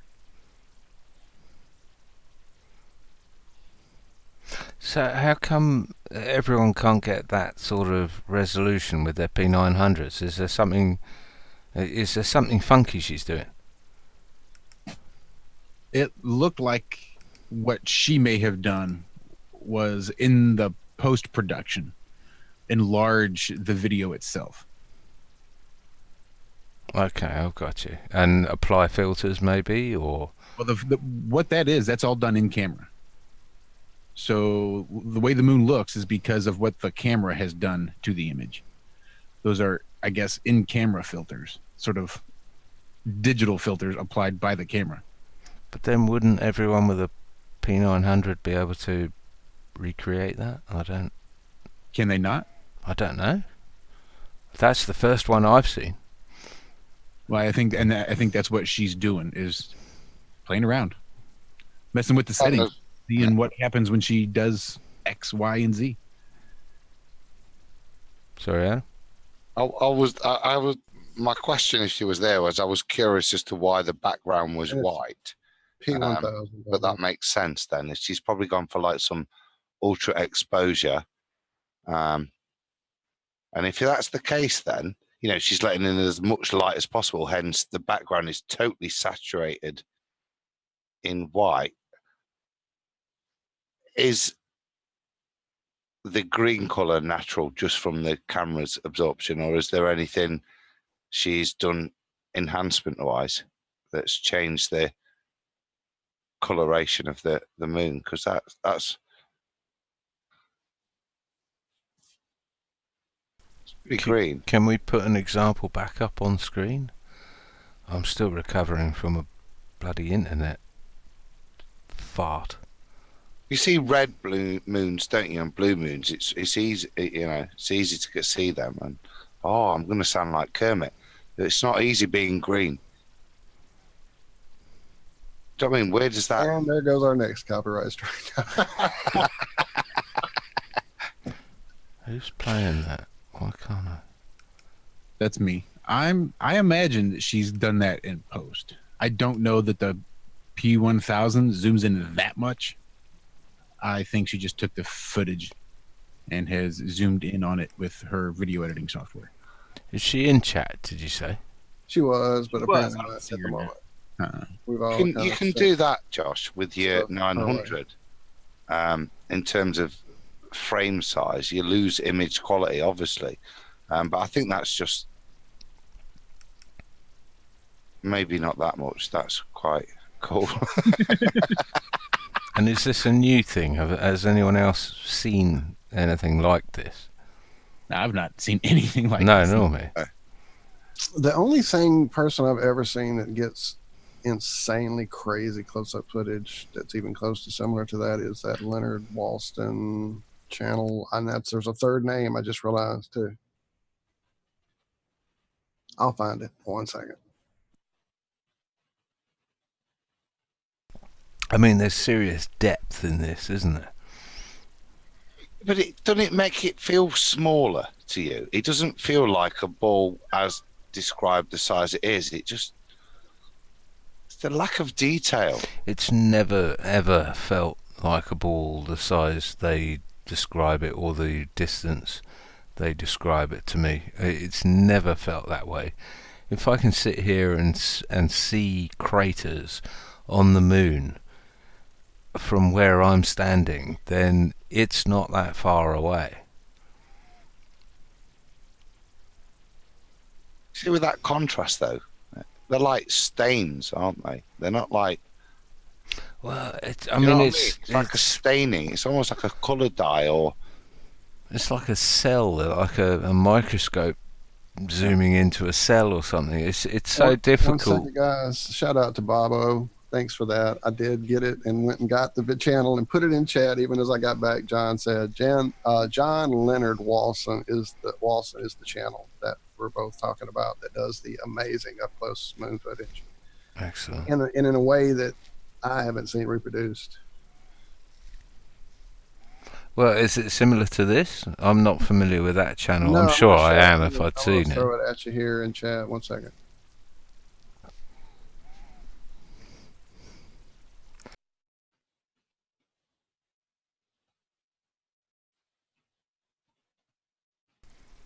I mean, I just want to know what's been done to this from the original. That's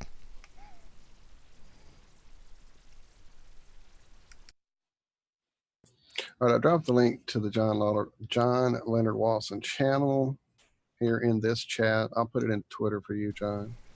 no, just play it. Whoever's just been playing the Green Moon, can we just bring up that? Is that you, Josh?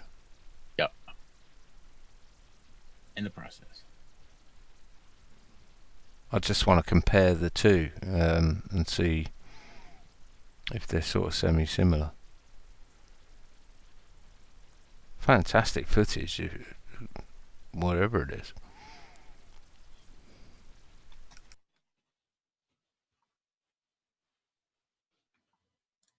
So here's one from 1 day ago.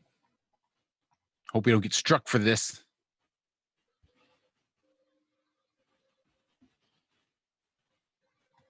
Well, you got a buffer. Yeah, I was thinking the same thing, Josh. It's only. I'm assuming this guy hasn't got a P1000. That looks telescopic. Yeah, it's definitely got some kind of telescopic feel to it. I'm like that. I feel that way too, John, watching it. And it seems like some kind of thing he does. Like I said, I've been watching his stuff for years, and it's been this clear since before the P1000 was out.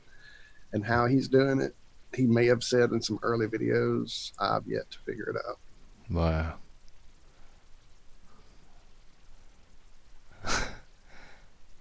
I've not seen that before. That's hugely And he interesting. catches other things. He's caught some interesting, straight edge things and building looking things. And See what I mean, though? There, Walt. Even there, look. yeah, that the level There's of a the lack detail. lack of detail past the fact that you could just be zooming in on a, I don't know, model. On a model, you know that model they had, that sort Chunk it of up there. 30-foot Right, that he's diameter building model, on the ladder while he's working on the detail. Yeah, that and one. they've got the railway tracks running around the outside. That's what that looks like. Is zooming in They do. on They got that. through with it. They filled it with helium. We figured it out.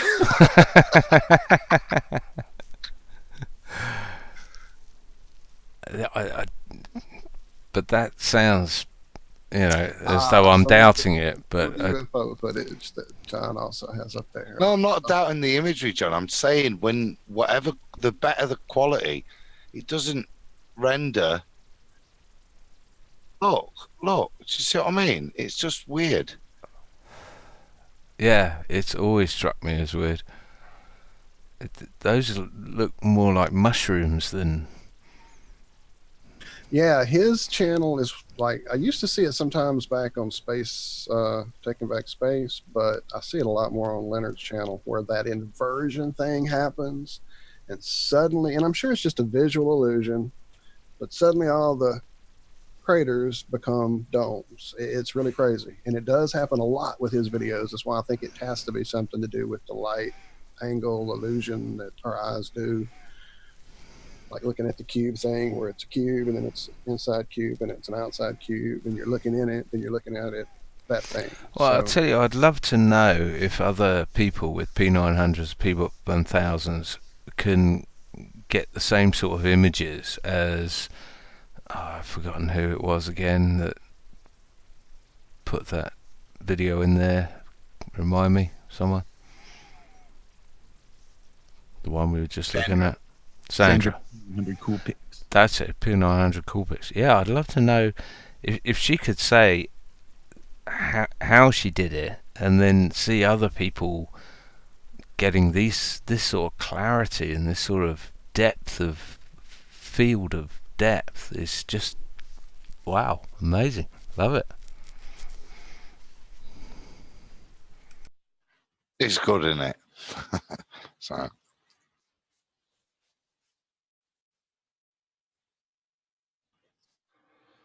that was a complete sideways, by the way. I'm sorry about that, but it was just a wicked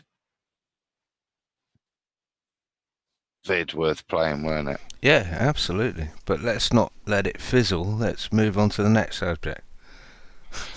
What you got then, John? What you got for us, Savage? Come on. Plumbing. Plumbing, love it. Solar, plumbing. Don't know. You're the one who took notes. Right, quick one then. You're the minute man. Right, so it's only a little bit. I need Walt to help me out with info again. But I heard on the Ironworks, you guys talking about, and I know he's been on a couple of times, Horry Sheet doing a kind of a flat Earth guide.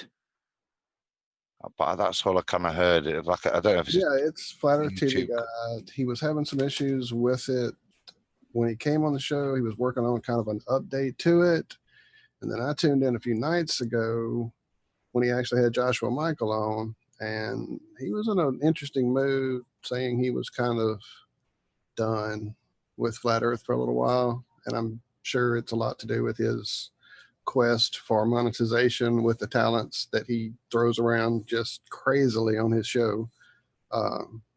So he's talking about more branching out into multiple topics, not just flat centric, if you will. So don't know the current status on the channel's guide, the Flat Earth TV Guide. Let me go see what I can find out for you. But what is this getting to? There must be a reason you're asking. No.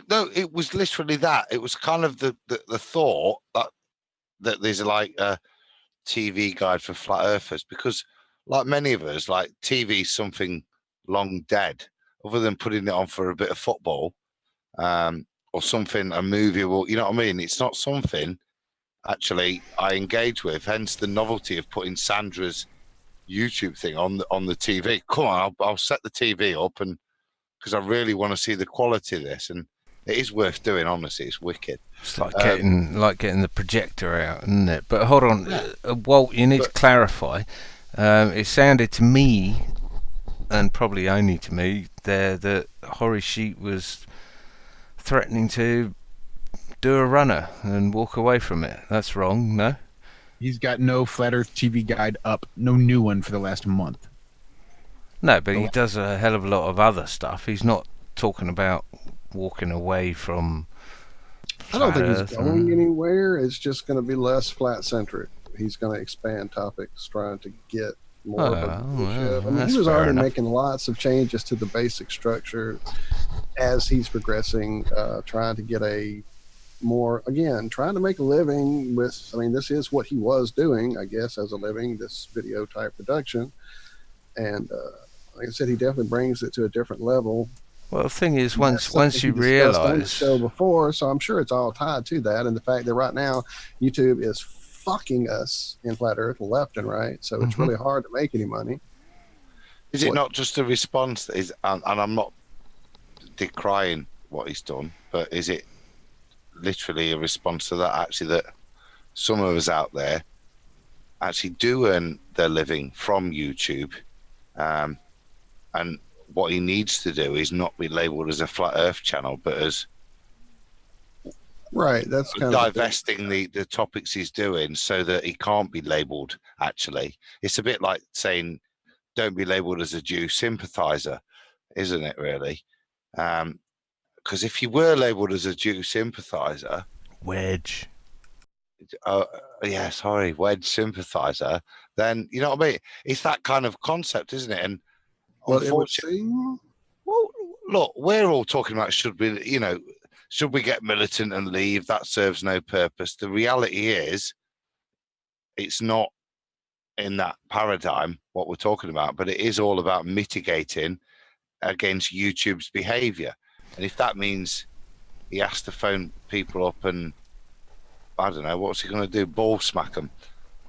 I don't know. You glossed over, should we all leave YouTube militant? Yeah, and well, that's no good. I disagree completely. I think if 500 of us with 500,000 viewers all left YouTube and said screw you, I think that would have massive implications. Yep.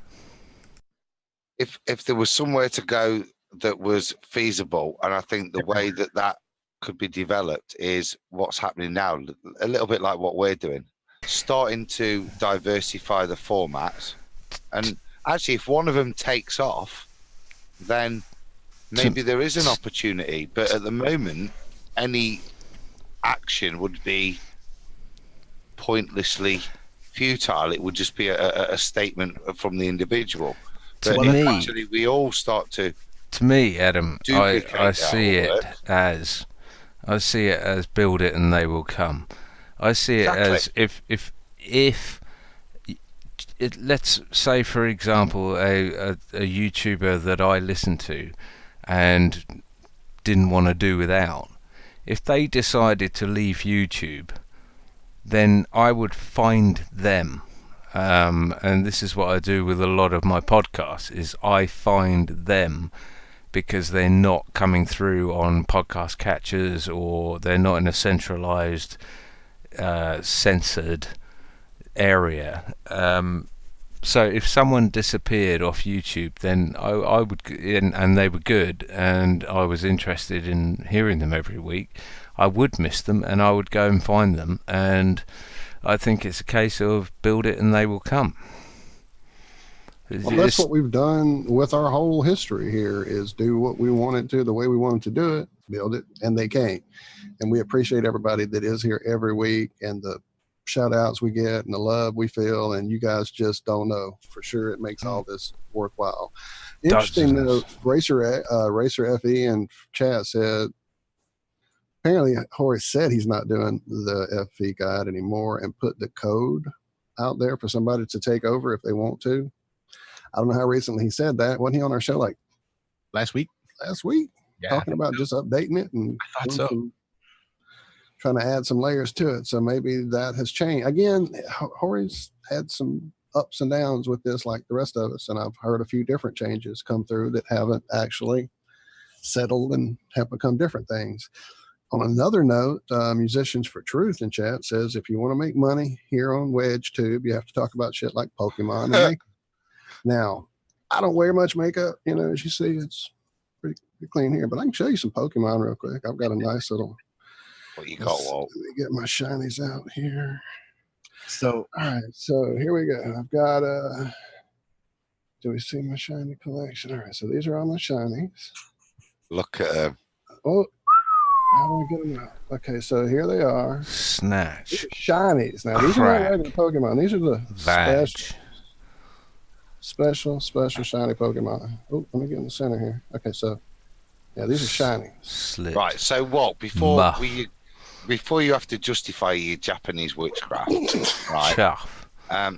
So we point out that that's actually a testament to your rehabilitation. Growler. And an effort of walking and moving and really... Exactly. That's all health-related Pokemon. That's not anything to do with obsession or issues. Flange. Japanese witchcraft. None of that, right? No Japanese demons in my soul. So tell me, is the chat going mental about you talking about Pokemon or little things? No. Okay. Snatch, badge, crack. Just said the views jumped to 3,000. Score. About 600 new subs just with that one Pokemon flash. Excellent. We're gonna have Pokemon Corner every week now. Play the cat video, and we can cut this and right. Who's make off for our island. Pussy, come on, we need pussy. So what if what we did and we come full circle? We'll get a strike again, John. What if we planned a day what if we just figured out and we contacted as many other YouTube channels that were considering making an exodus, and we all just picked a day and stopped using YouTube? Whether we went to DLive to live stream and BitChute to hold the videos, but we just found anything other than YouTube. Hashtag YouTube Exodus. There you go. 4th of July, then, youth. Hashtag preempt YouTube. Parody. This is all a joke, YouTube. This is all a joke. We're not going anywhere, right? We love you. Yeah, fuck you, YouTube. Take it on. Take it up the ass. You can piss right off. Go on, Walt. Stroke the shaft. Cup the balls. That's Go it, on. baby. That's it. You got to cup the friggin' ball. I think that's a great idea, Josh. I think we should start a campaign of large sub channels, and we can include ourselves in there because we started it with our 60 subs or whatever we've got at the moment. And yeah, enough's enough. Let's stop waiting for this sword of Damocles to fall on us. Let's tell YouTube and give them a firm fisting and tell them to go away. We're not interested in their thing. We will move to somewhere which is shit, which is YouTube, 20 years ago. Because YouTube 20 years ago is actually way better than YouTube is now. Because YouTube's been getting progressively shitter and shitter over the years, less and less coverage and less usability, that it won't take long. It's a free market. The internet is a free market, whether you like it or not. You don't have to Google anything. You can go to another search engine. You can actually remember URLs if you're old school. You don't, and you can write down IP addresses if you're even more old school.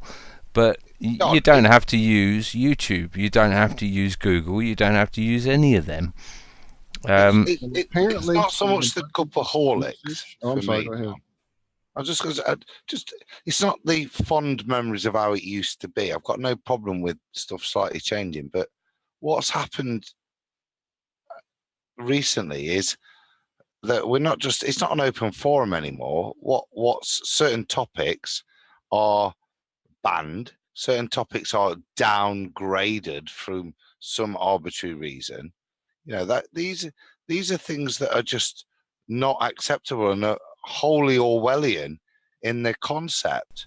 And it's that point for me that is the reason, not so much, back in my day, lad, it were like, it's actually, this isn't fond memories changing. This is actually a real significant change and an attack on free speech. Yeah, and I agree. I think that if channels with 500,000 subs turned round one day and said, this time next week, we're going to carry on live streaming to YouTube, but we may not be here for any longer. If you really want to stay with us, then click this link and we will be here.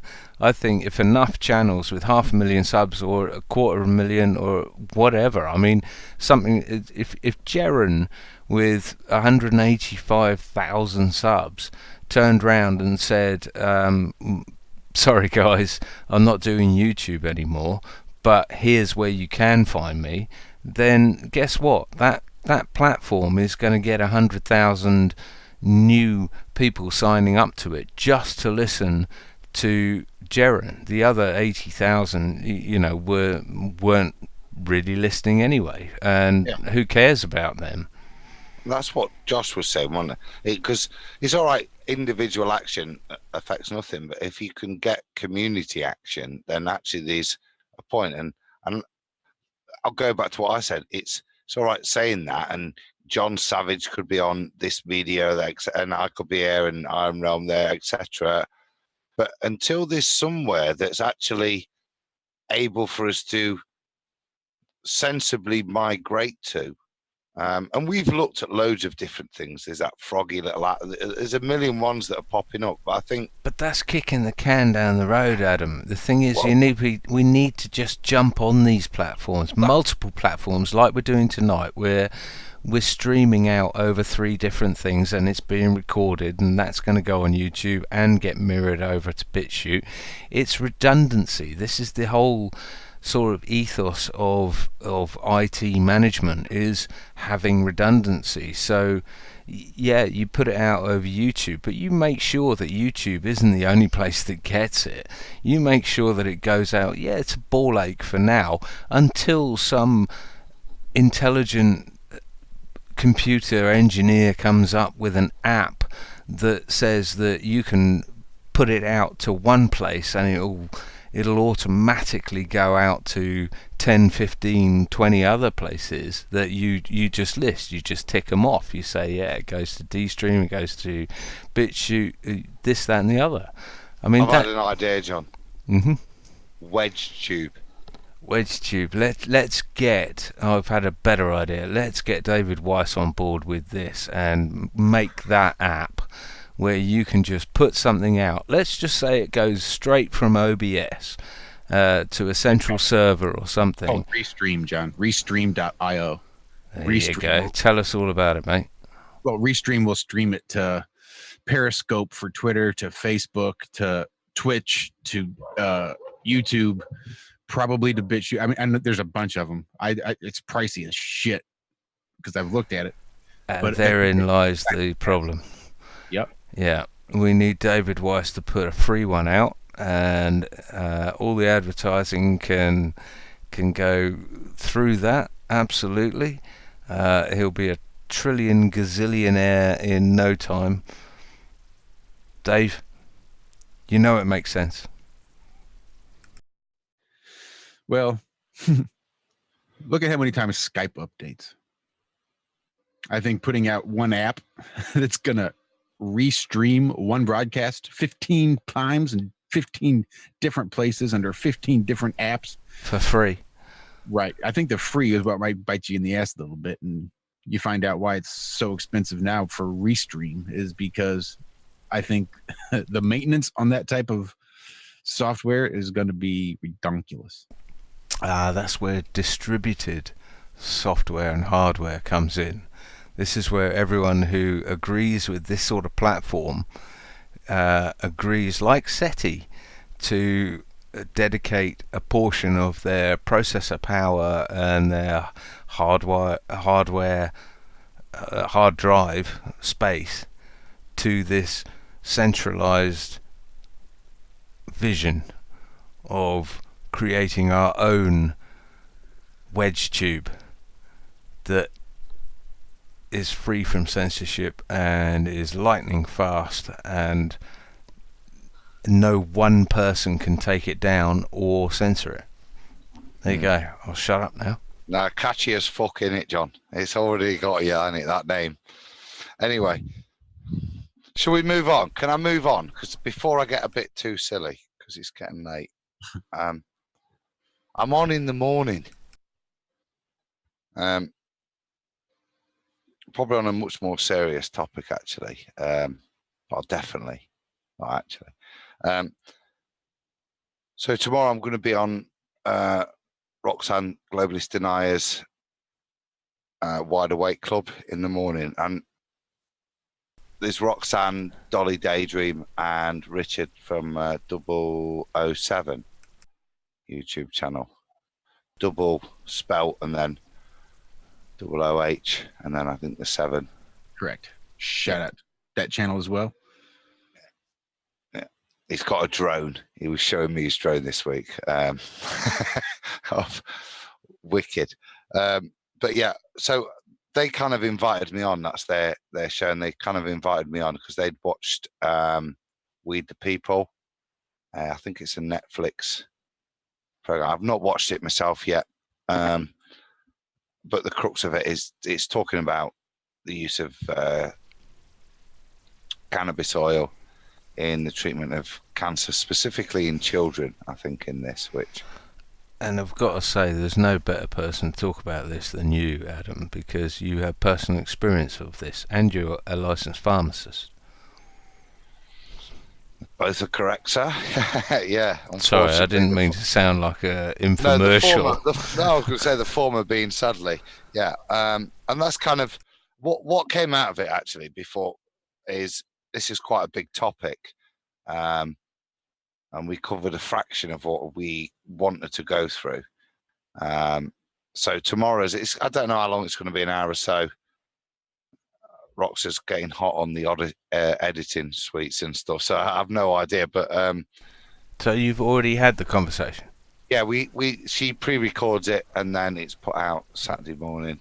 Right. That apparently, and I learnt this week, is the definition of a podcast. I didn't know that, but there you go. Pre-recorded, yeah. But yeah, so we'll be chatting and basically me giving my pompous opinion on their understanding of stuff a little bit, really. But hopefully throwing a little bit of light on some of the things that are raised in the documentary, and adding a little bit of medical qualification to it. And who knows where it'll go over the next few weeks, but I really enjoyed chatting with them. And it was, I tell you what, it was surprising more than anything that people that awake, that this is just slapping them right now, that this is a shit the bed. That sounds awesome. Real. Adam, so, when is that, and where can people get it? So that's Saturday morning UK time.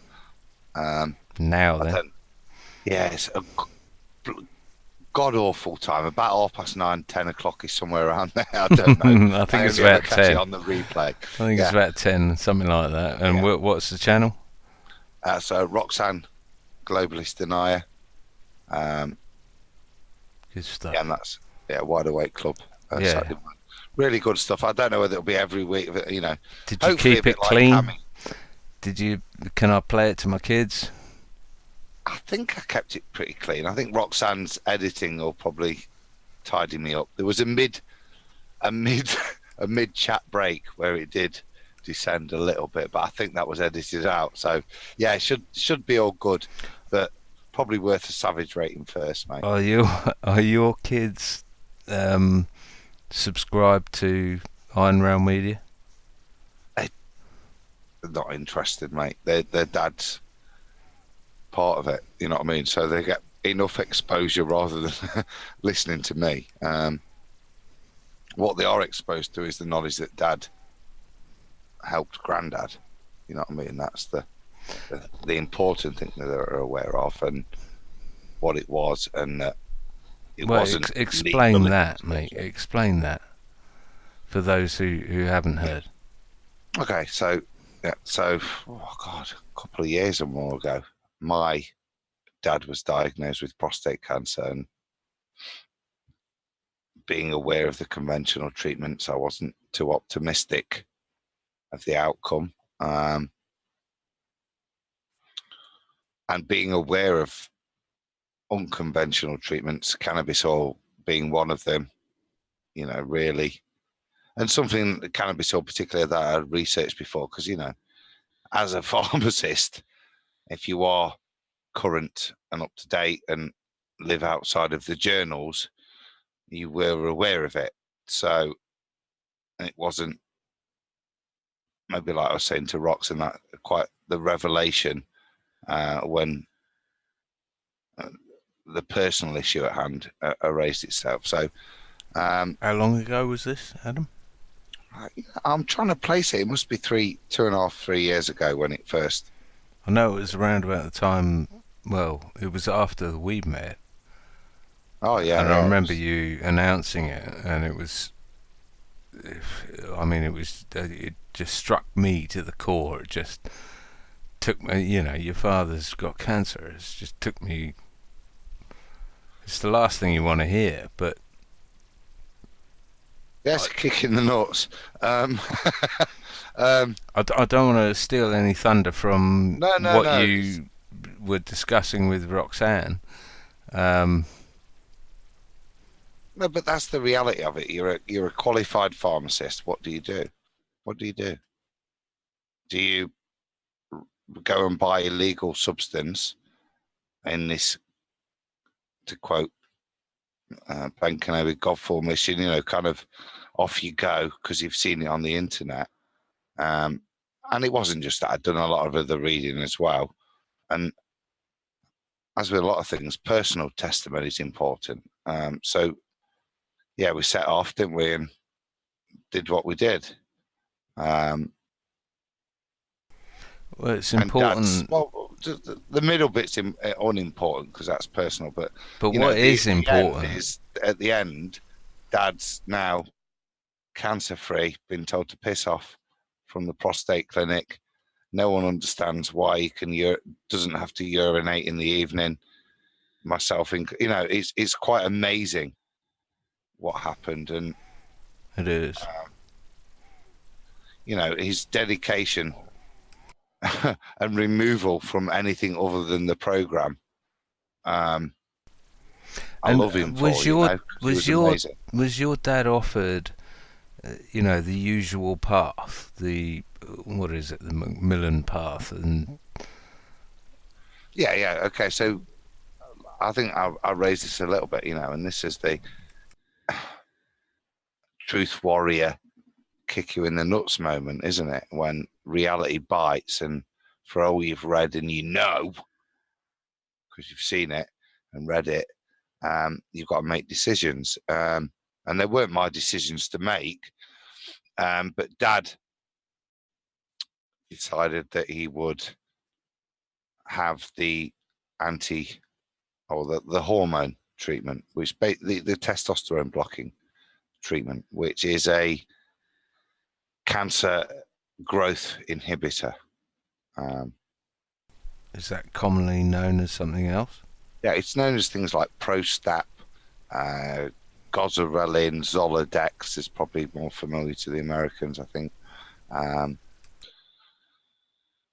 they're classified as anti-androgens.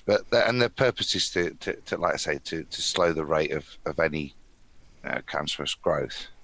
The net consequence is, as with all modern treatments, they're not very targeted. Side effects. Yeah, well, they completely demasculinate a man. They block testosterone. Right. So he was hell bent on going for that. How did you change his mind? Presumably, he wasn't doing both. He wasn't. No, he wasn't hell bent on that. Like I say, it's a quandary. What do you do? Do you throw all your eggs in one basket, or do you think, fuck it, I'll do a bit of all?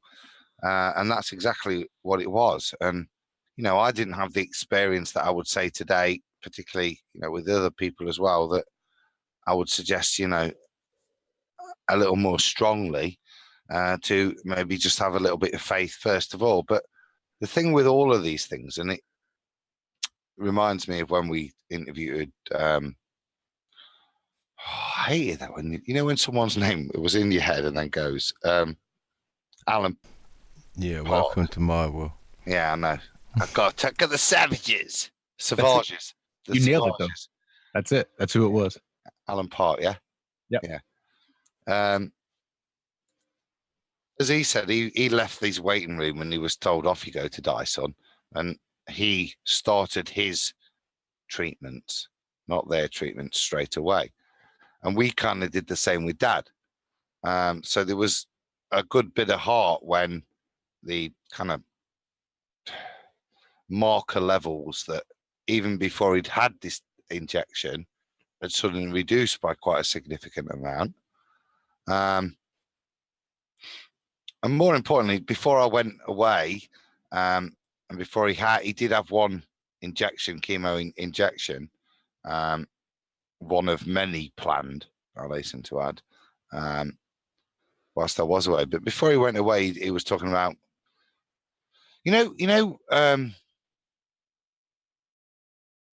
two ways of describing it. There's the American Pie way, or when you go over like a flyover and your car takes off, you can get that little fizz in your prostate.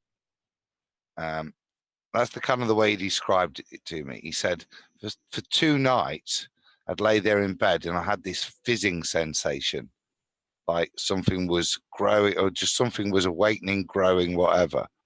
And that's the thing for me, that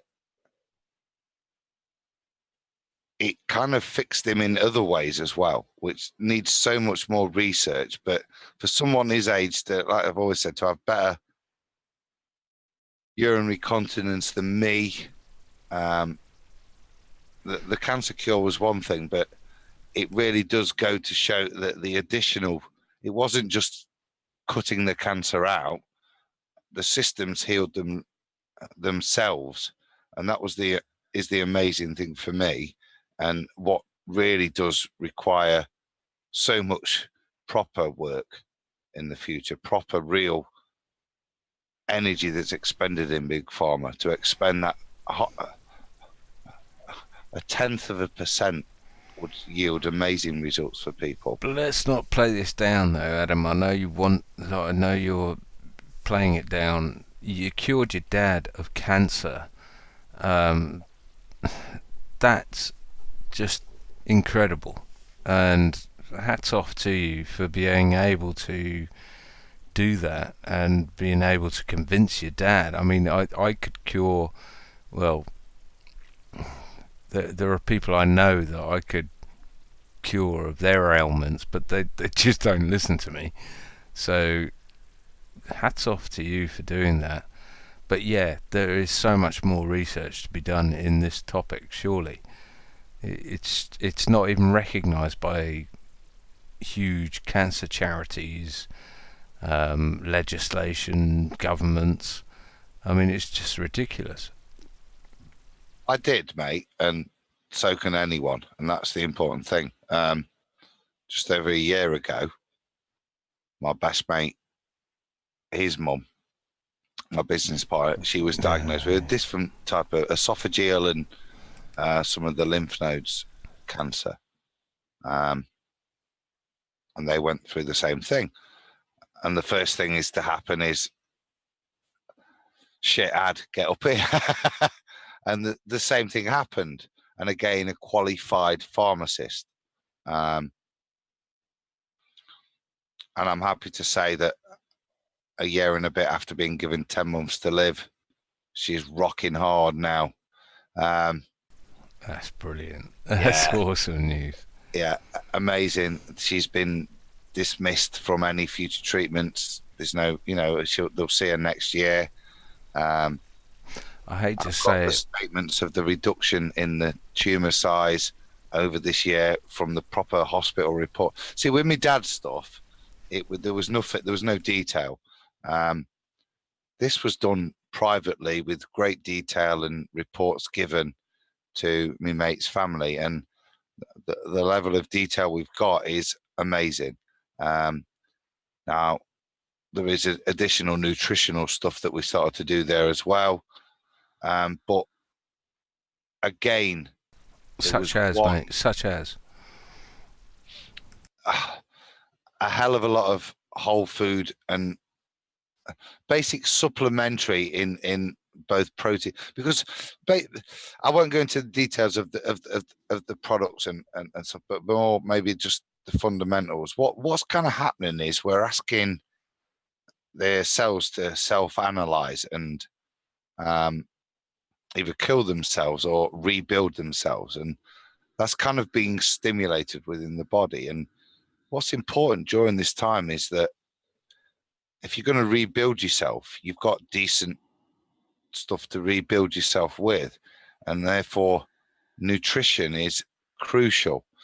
Not so much during the major intense period, but particularly after it, because eating and digestion is symptomatic, but the quality and the provenance of what you're eating is crucial, as well as the relative composition. And that's work that's kind of going off now. And Vin's doing a lot more work in Manchester with it. And he's been exposed to a lot more people and helping a lot more people directly in his pharmacy. And I think that's it.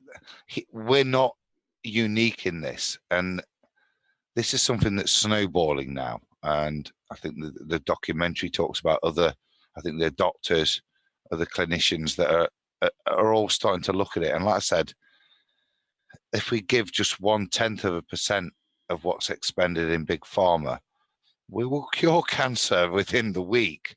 You know, that's the reality. The sad reality is that ain't going to happen because there's too much money involved. Yeah, I think you're living testament. I mean, you took a punt on this as well, after, not a punt, but after a shitload of research. You didn't have any evidence outside of your dad before you did this, but just kudos, hats off, everything I could do. It's everything I would do, if I could, for people who would receive that information. But so many people just can't receive that information, that you're the enemy, I don't know. I just think that's amazing what you did. Indeed, I want to second that for sure. And I had to step away from the computer for a second, but I was keeping up with things in chat, and our buddy Racer X was talking about his dad right now is dealing with inoperable stage 4 cancer, lungs, brain, and spine. That's an F and an E. That's not an X, by the way. I said Racer FE, didn't I? No, you're still on Racer X. You know, I might be, because that used to be one of my favorite bands. Sorry. Dad has inoperable brain cancer, lung, brain, and spine. He's dealing with it with B17, CBD oil, and nanocolloidal silver, which is killing the cancer, and using distilled water to flush it out. So lots of love and positivity headed to you guys for sure. That's great to hear. God bless and good luck, mate. I do some research on nano silver. I would look up how to create colloidal silver yourself. Nano silver, I have not heard great reports about, in terms that it's too small, that the particles in it are too small that they can do damage. But colloidal silver, which looks yellow when made properly, is the bee's knees. But that's brilliant. Good luck. Hey, John. Yeah. Right. So when I talk about my mate in Manchester, Effie and Paul Gilbert had to. Sorry. Go on, Walt. Sorry, Walt. What'd you say? No, I said shout out to Racer FE and to Paul Gilbert. Huge fan as well. So shout out for sure. That's brilliant. They're talking about Racer X. Yeah, it's a Racer X thing. You wouldn't understand unless you're a neoclassical metalhead. You wouldn't get it. I knew it was rock related. That's all I was going to say. There was just quickly with that on a trends point of view. That when I was talking about the pharmacy in Manchester, and they do a lot more nutritional stuff because it's a very, very affluent area, and then I suppose they're exposed to a lot more trends. And you've noticed that as well, have you, Adam, that in some of the more upscale affluent areas they tend to have access to a lot more of the natural cures, quote unquote, if you will, out there? They have not so much access. Retailers you only sell what you can sell. You don't put stuff on your shelves that you can't sell, and therefore those that are maybe exposed to this. The point I'm making is I went up there and, it's my shop, but I was really happy to see that they're selling colloidal silver now as part of their natural remedies, and it's got its place on the shelf. and that will flow down. But it's good to see it's already started in the the higher end pharmacies, and that actually there's already a market in, and people are aware of it and they're buying it actually on the high street, not Is not it just see-through or is it yellow? Is it in a dark It's in brown an amber glass? bottle, and it was quite expensive, so I didn't open it and have a look. But because I'm mean like that, John, because it was my stock. I'm even more mean, mate. I make my own. I bought. So do I. That's part of the beauty in it. We've Can you sat boys- here for years ago making this bloody stuff, and Talk then about that. Travis in chat, the Plain Truth, would like to know a little bit more about how it is you guys are producing your own colloidal silver. well, John is the daddy. I followed his teachings again. I made a video.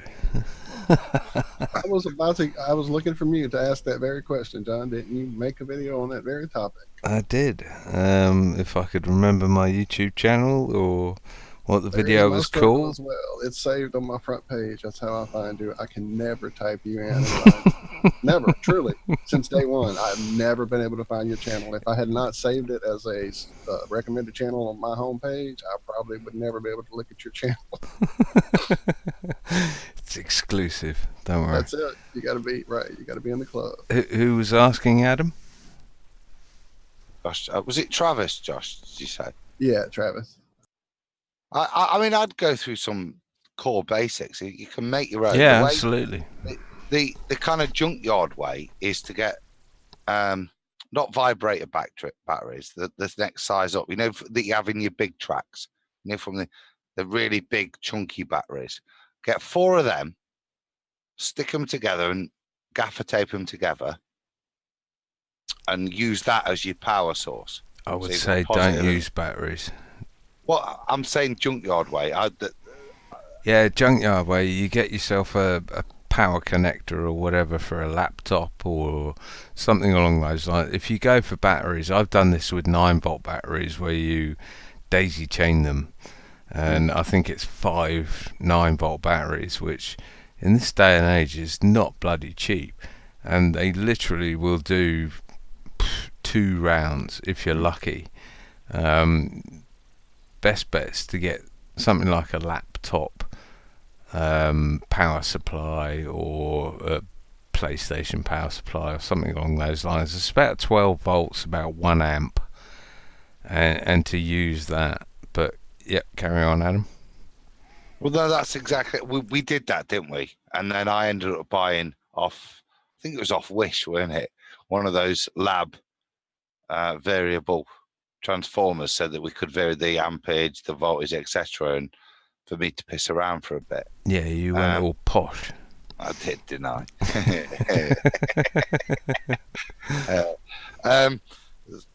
So that's but more fundamentally, outside of the power source, is to have a really pure source of silver. That's the kind of the key thing. Yeah. And to ensure that whatever you're exposing into the water is only silver. So whatever we ended up with a couple of ingots of silver because that was the easiest way, plus silver electrodes. And the water itself is actually water, so make sure it's distilled water. Yeah, good. Because otherwise, any electrolytes, impurities in the water will become reaction solvents. It will affect the process. So the purer the water, the better. The thing I found, John, was the lower you did it, and the better that you let it run. I thought that was a nicer product. But if you've got the ability to do so over 3 or 4 hours, at least, then that's the way I'd go. But you had a technique, didn't you? Basically, when it turns funny, it's done. No, mine was mainly done on time taken, so it's about 4 hours. You can use laser pointers to shine through the jar or whatever. Always do it in glass. Use distilled water and the pure silver you can get, like jewelry silver, 9 99.9999%. That's the point, John. The measuring. So when you want to look to see if it's done, there's you said a laser pointer. When you shine it through, the laser diffracts differently, but you kind of get an opacity in the water, don't you? Kind of a pearlescence to it that you'll notice, and that's a kind of a good indicator. It is. The other one is TDS meter. Yeah, parts per million meter, like people have seen Riley use with his salty eggs. It stands for total dissolved solids, parts per million, and you'll find if you get a distiller that you'll put it in there and it'll pretty much say naught.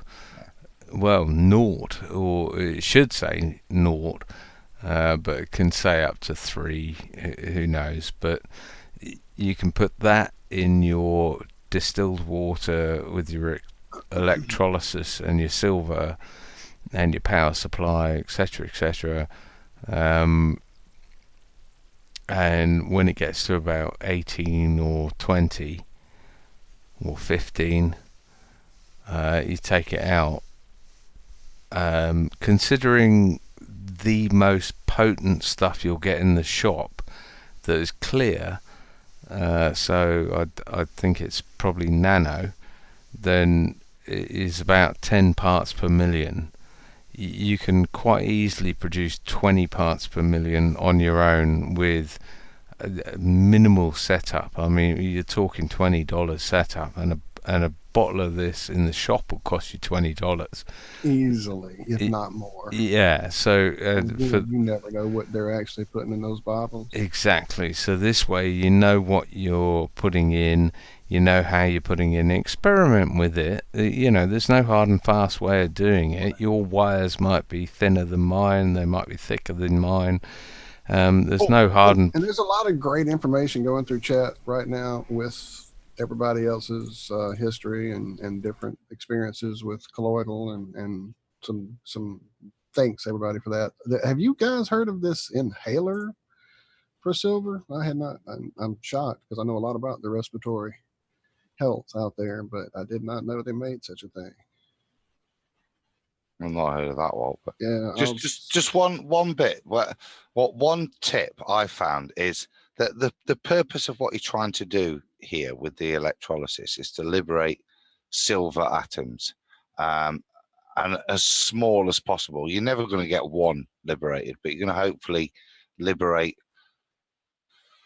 diatomic, whatever the colloidal numbers are that you'll see described. But you're trying to get as few a few atoms liberated as possible. And like I said, the best way I found is to have low voltage, low power, and do it for longer. A good tip that you're overpowering the system is you'll start to see black deposition at the bottom of the thing, and that means you're over egging it a little bit. Like I said, and the bubbles lower as well. Although bubbles will occur, you don't want the thing to be fizzing. I think sort of 12 volt 1 amp is around about the right place to be, but that also depends on the thickness of your rods. Yeah, mine were about 2. No, they were about 1.5 mil thick. Have you guys ever heard of Mito Synergy bioavailable copper?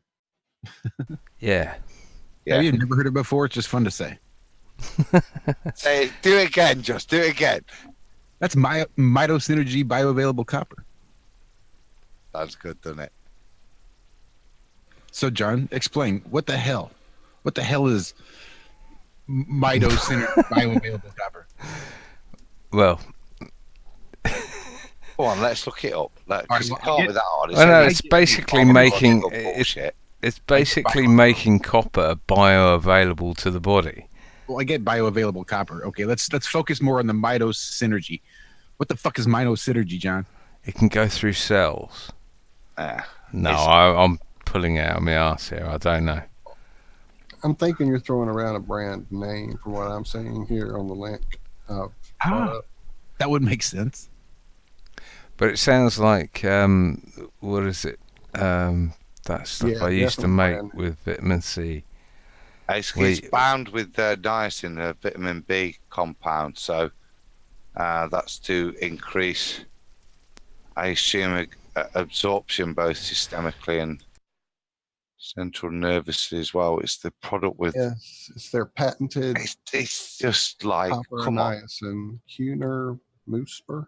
Yeah. I'm not sure if I'm saying that even close to correct. The only other thing I just want, before we move off on topic, is once you've extracted these solutions, I did a little bit of formulation with them as well. And if you take these solutions, like I say, it's important to make sure your molecular size is kept to a minimum.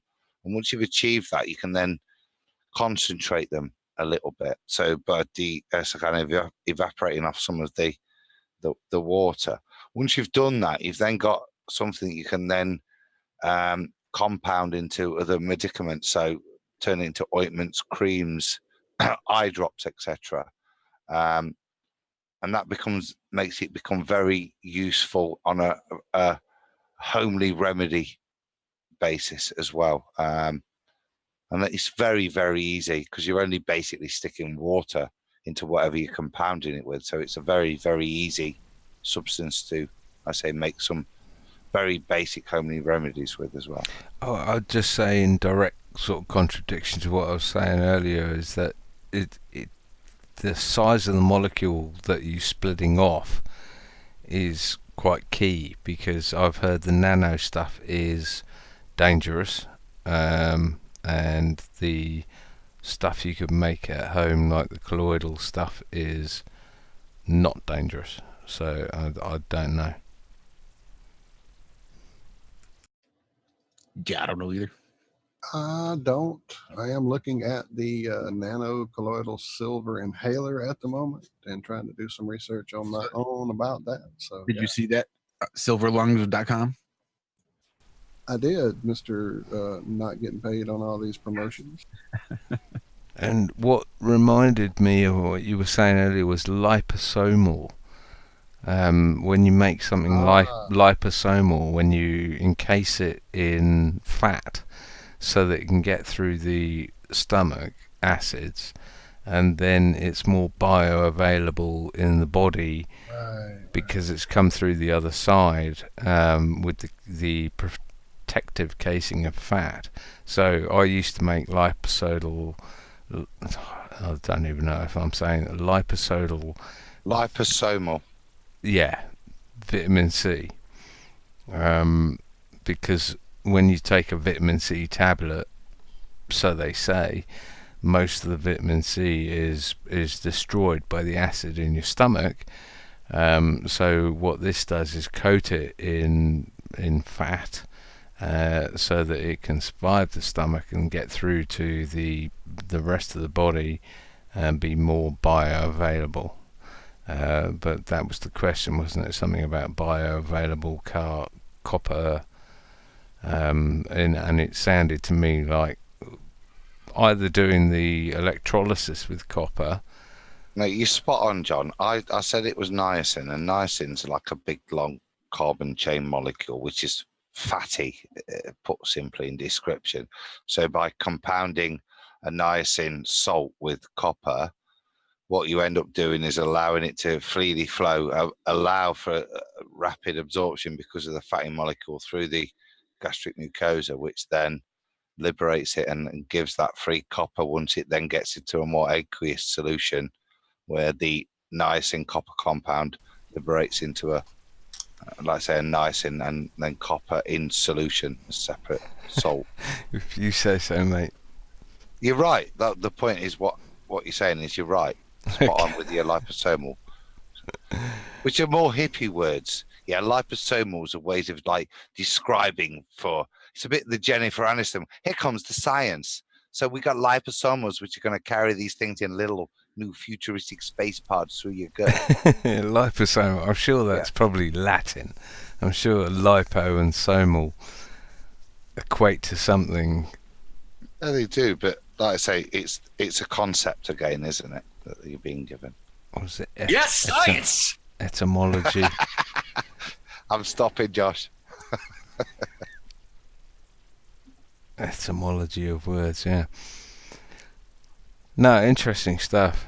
We've got to move topics, haven't we? Then let's move. What else do you got? There's one. Oh What? no, we have covered it. Yeah, fight the fat girth. He is a pussy, apparently. Oh, yeah. I think we covered that. I thought I crossed it out, but I haven't. Yeah, fight the fat girth is a pussy. Still ain't crossed it out. Let's see. Tuesday night, this coming Tuesday night, over there on Truth Frequency Radio, hashtag Truth Tuesday, no less than Walt and I, but hopefully even more, i.e. John, Adam, probably not Rob, but we should all be over there hanging out with Paul and Paul on the Plane over there on his TFR live show. Shoot, what time is this? Hold on. My time. It's Yeah, late. you're not going to shit an egg, actually, John. I reckon it's me that's going to have a problem.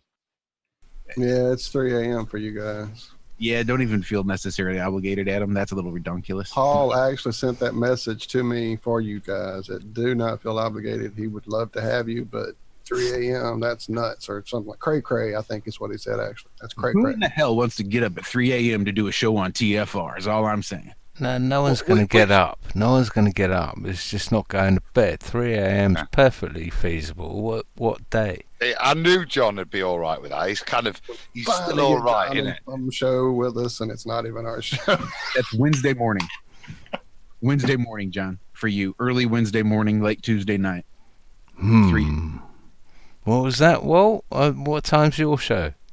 I said, we finally get John on another show with us, and it's not even our show. Yeah. What time's your show, though? 4. 4 in the morning. For them. It's 10 o'clock in the morning for you. It's a piece of piss. No, 10 o'clock is not a piece of piss. 3 in the morning is a piece of piss. 10 o'clock is not a piece of piss. Okay. I mean, shit, John, what time is it right now? You know TFR is all cameras only, right? We go, no. Yeah, they don't allow you on without your camera. That was the only reason why I never went on Patricia's Dear. That's the reason. Not the fact that you weren't invited. I was, but there was a camera policy. Anyway, we had something to say about Patricia's Dear, the elephant in the room. I don't know what we're on about. Yeah, actually. Okay. See, I tell you what pisses me off. All that quality content gone, right? Gone. Yeah, that's enough to piss a person off. I mean, it's one thing. I was mildly annoyed, Josh. I won't go that far. It's one thing to say, you know what, I'm done with this. Y'all are a bunch of crazy nut jobs. Fuck you all. And you walk away, brush your hands, and be done. But when you to take down years, hundreds of interviews, that's just unfortunate. I mean, I guess, I don't know. How do you have it and ignore it? I mean, I guess you can just log out all of your stuff from your Google accounts and delete all the cookies and just never log back in and just let it coast. But I mean, I don't know. I've got a solution, Josh. You know, because of Laura and Ether, right? I asked them to download me a load of stuff, and I'm pretty damn sure that Laura made Ether do all of the Patricia Sear stuff. So at least up until, well, a year ago, it should be stored somewhere, at least by us, anyway. Well, I'm pretty sure it's not on the hard drive that he sent me. So if they've got it, it would have been added after the fact. Yeah, I'm sure it's on there. I'll 'Cause tell you Laura- what. We had This is what I'm talking about. This is how you make a mass exodus to someplace else.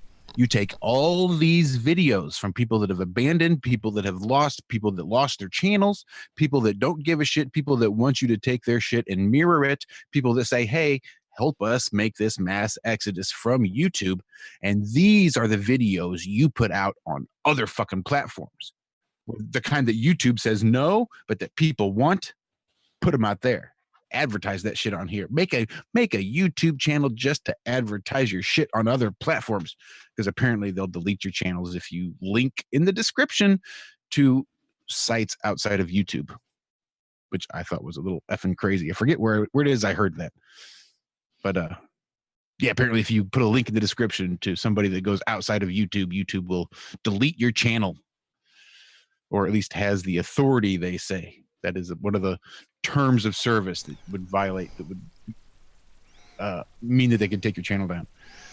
But just imagine if Patricia Steer's content was over on BitChute. What if Stars or Souls had all of his where's the curve? Where's the curvature? All those videos on BitChute. Just imagine all the shit, all the Brian Mullen stuff, all the stuff that people are losing, it just goes somewhere else. Then all the stuff that people are currently watching joins them. Now what's YouTube left with? Just imagine. I think we would make a sizable dent if flat earthers stopped using YouTube. Look at the impact flat earthers have had on YouTube in 3 years. If this accumulated power and influence just stopped, oh, they'd feel that. What I hear this last quarter alone, Alphabet Inc., the parent corporation of Google and YouTube and everybody, they lost 25% of their stock cap, of their market cap. It's like 25% of their total evaluation is gone in 1 quarter. Right? So that's unsustainable in a year. In a year, they're gone. They're bankrupt. So I think that we have at least enough influence to, again, influence it. Maybe we won't kill YouTube, but we will start making 1,000 cuts, and we will bleed them slow. And I think if we can figure out how to make this mass exodus, to organize it so it's not a slow trickle where after a few years, then it's eventually done. But like in 2 weeks, everybody just uploads, makes new channels somewhere else, and nobody goes back to YouTube. I'm with you, Josh. And David Weiss needs to create an app so that everyone can do it really, really easily. And that's what's fucked up, John, is you're not with me. I'm with you.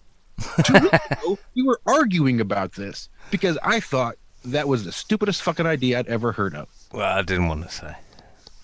Well, it may have been a little bit longer than 2 weeks because a lot of this stuff has just sort of been coming down, but it's not been very long. But in that time, YouTube has changed my mind. I am completely on board with you. It's time for diversity. It's time for redundancy. It's time to tell YouTube exactly what we think of their platform. I know it's the biggest platform. It's where you get your most listeners. But if you like this show, if you like listening to us on a Friday whittering on about nothing, then follow us. Wherever we say we're going to be, then give it a click and follow us.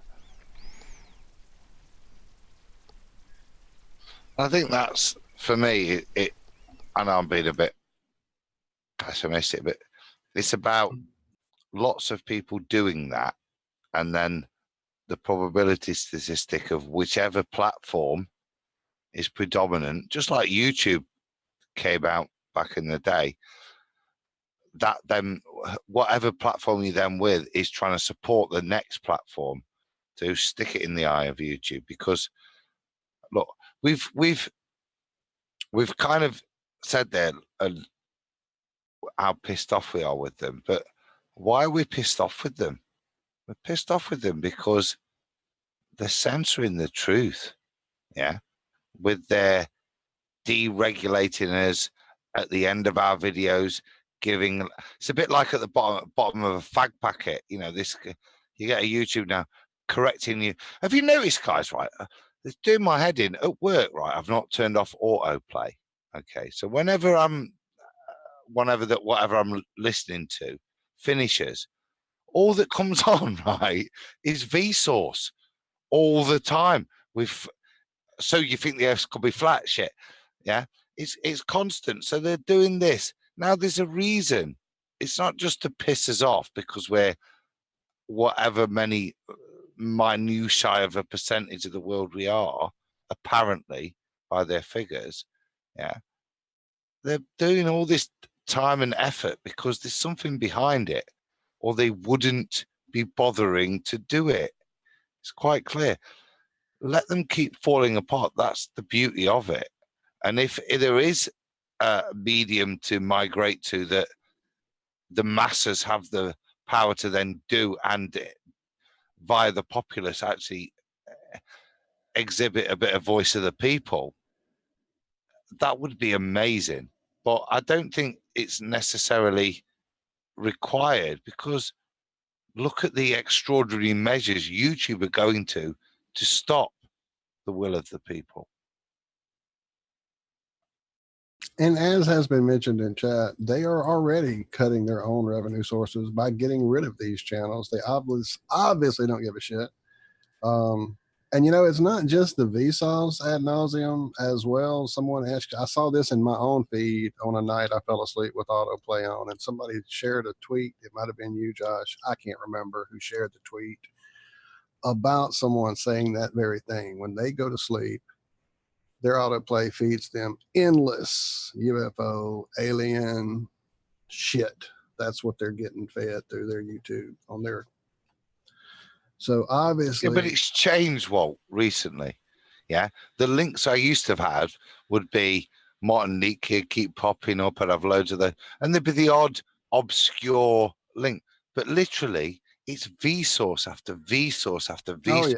Oh, yeah. Every time I've played, like I'll tell you what it is. Most days during lunchtime, I'll have Arwin on, yeah, and then Nathan's debates, however it is.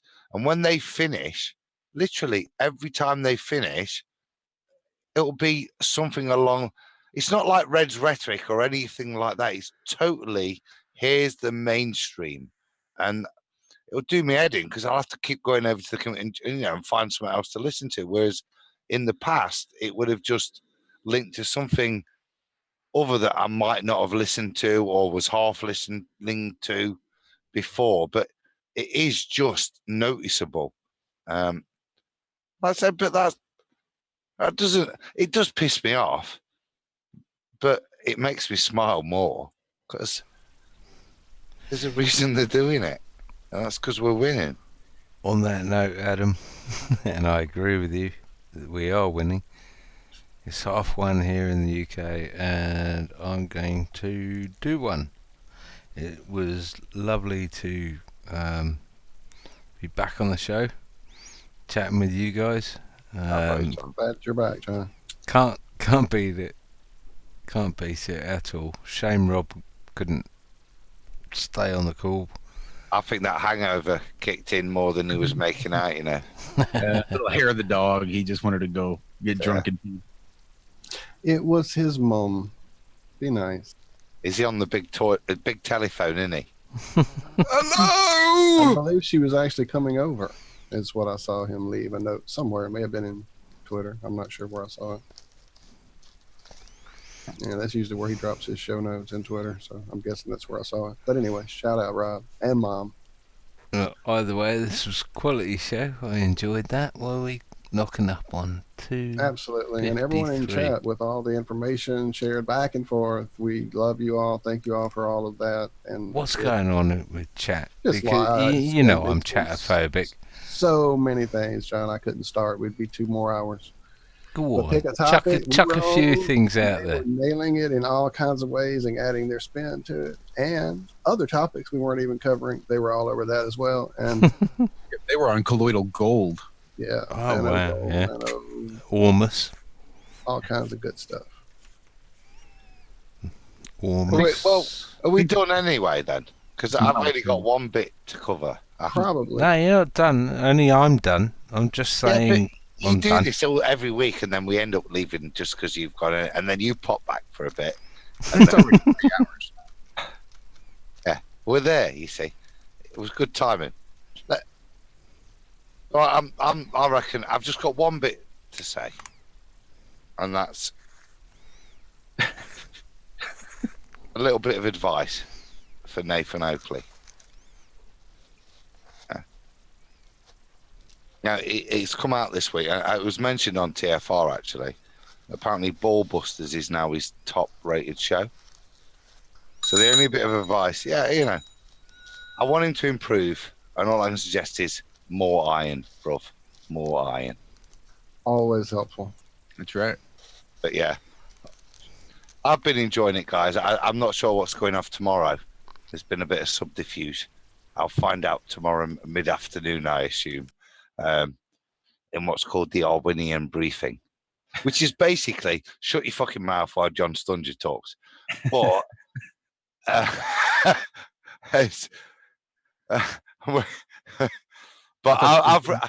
but that was the motto of Ballbusters.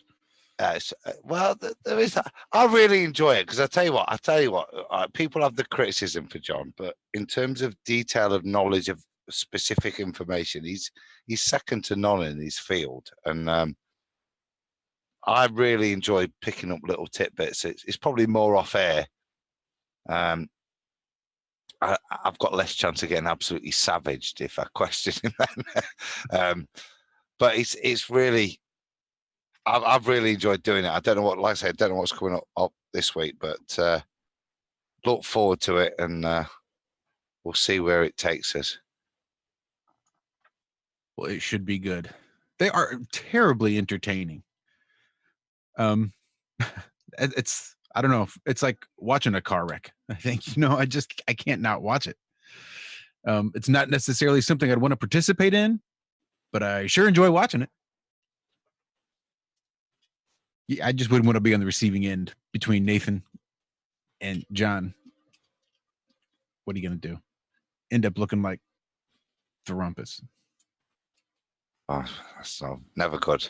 I've took him on once, and that was on Ranty's show, just to try and force a scientific experiment out of one of Ranty's observations. And I did win, but I was shitting it all the way through. I've got to be honest.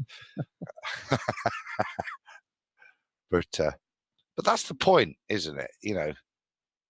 It's not bullshit what they're holding you to. It's a standard. And if you meet the standard, they don't poo-poo you. It's just a weak nonsense that they come up against that. And this is why I find it useful, because they're putting meat on the bone of what we all know is nonsense.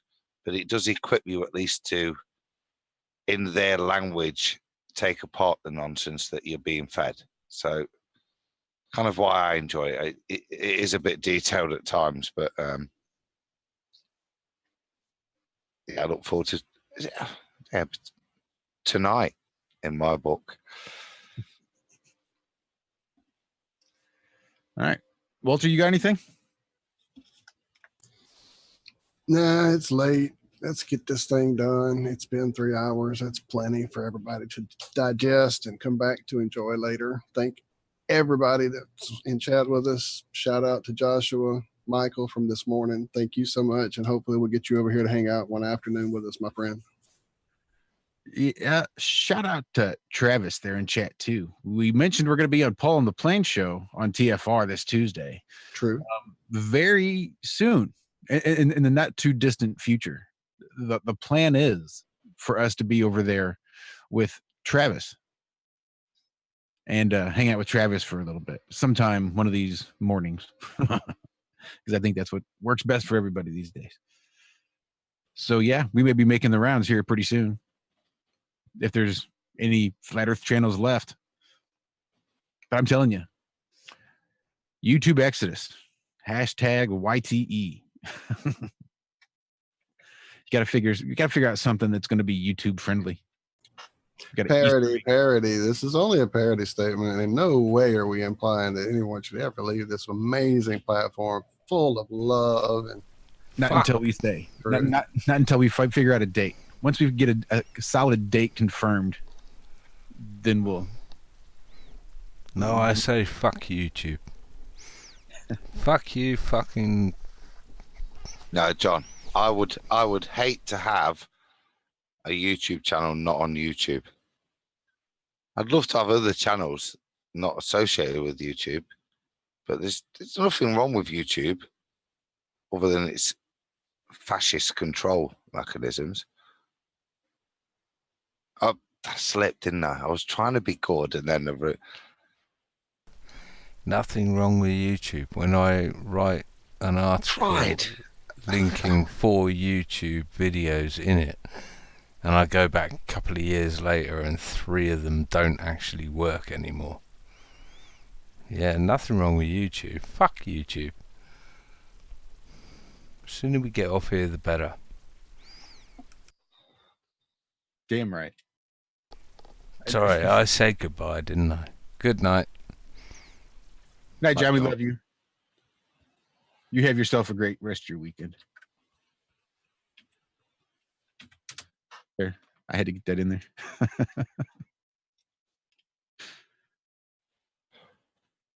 Well, my board. No. I was going to say my board's clear. One last. Are we done?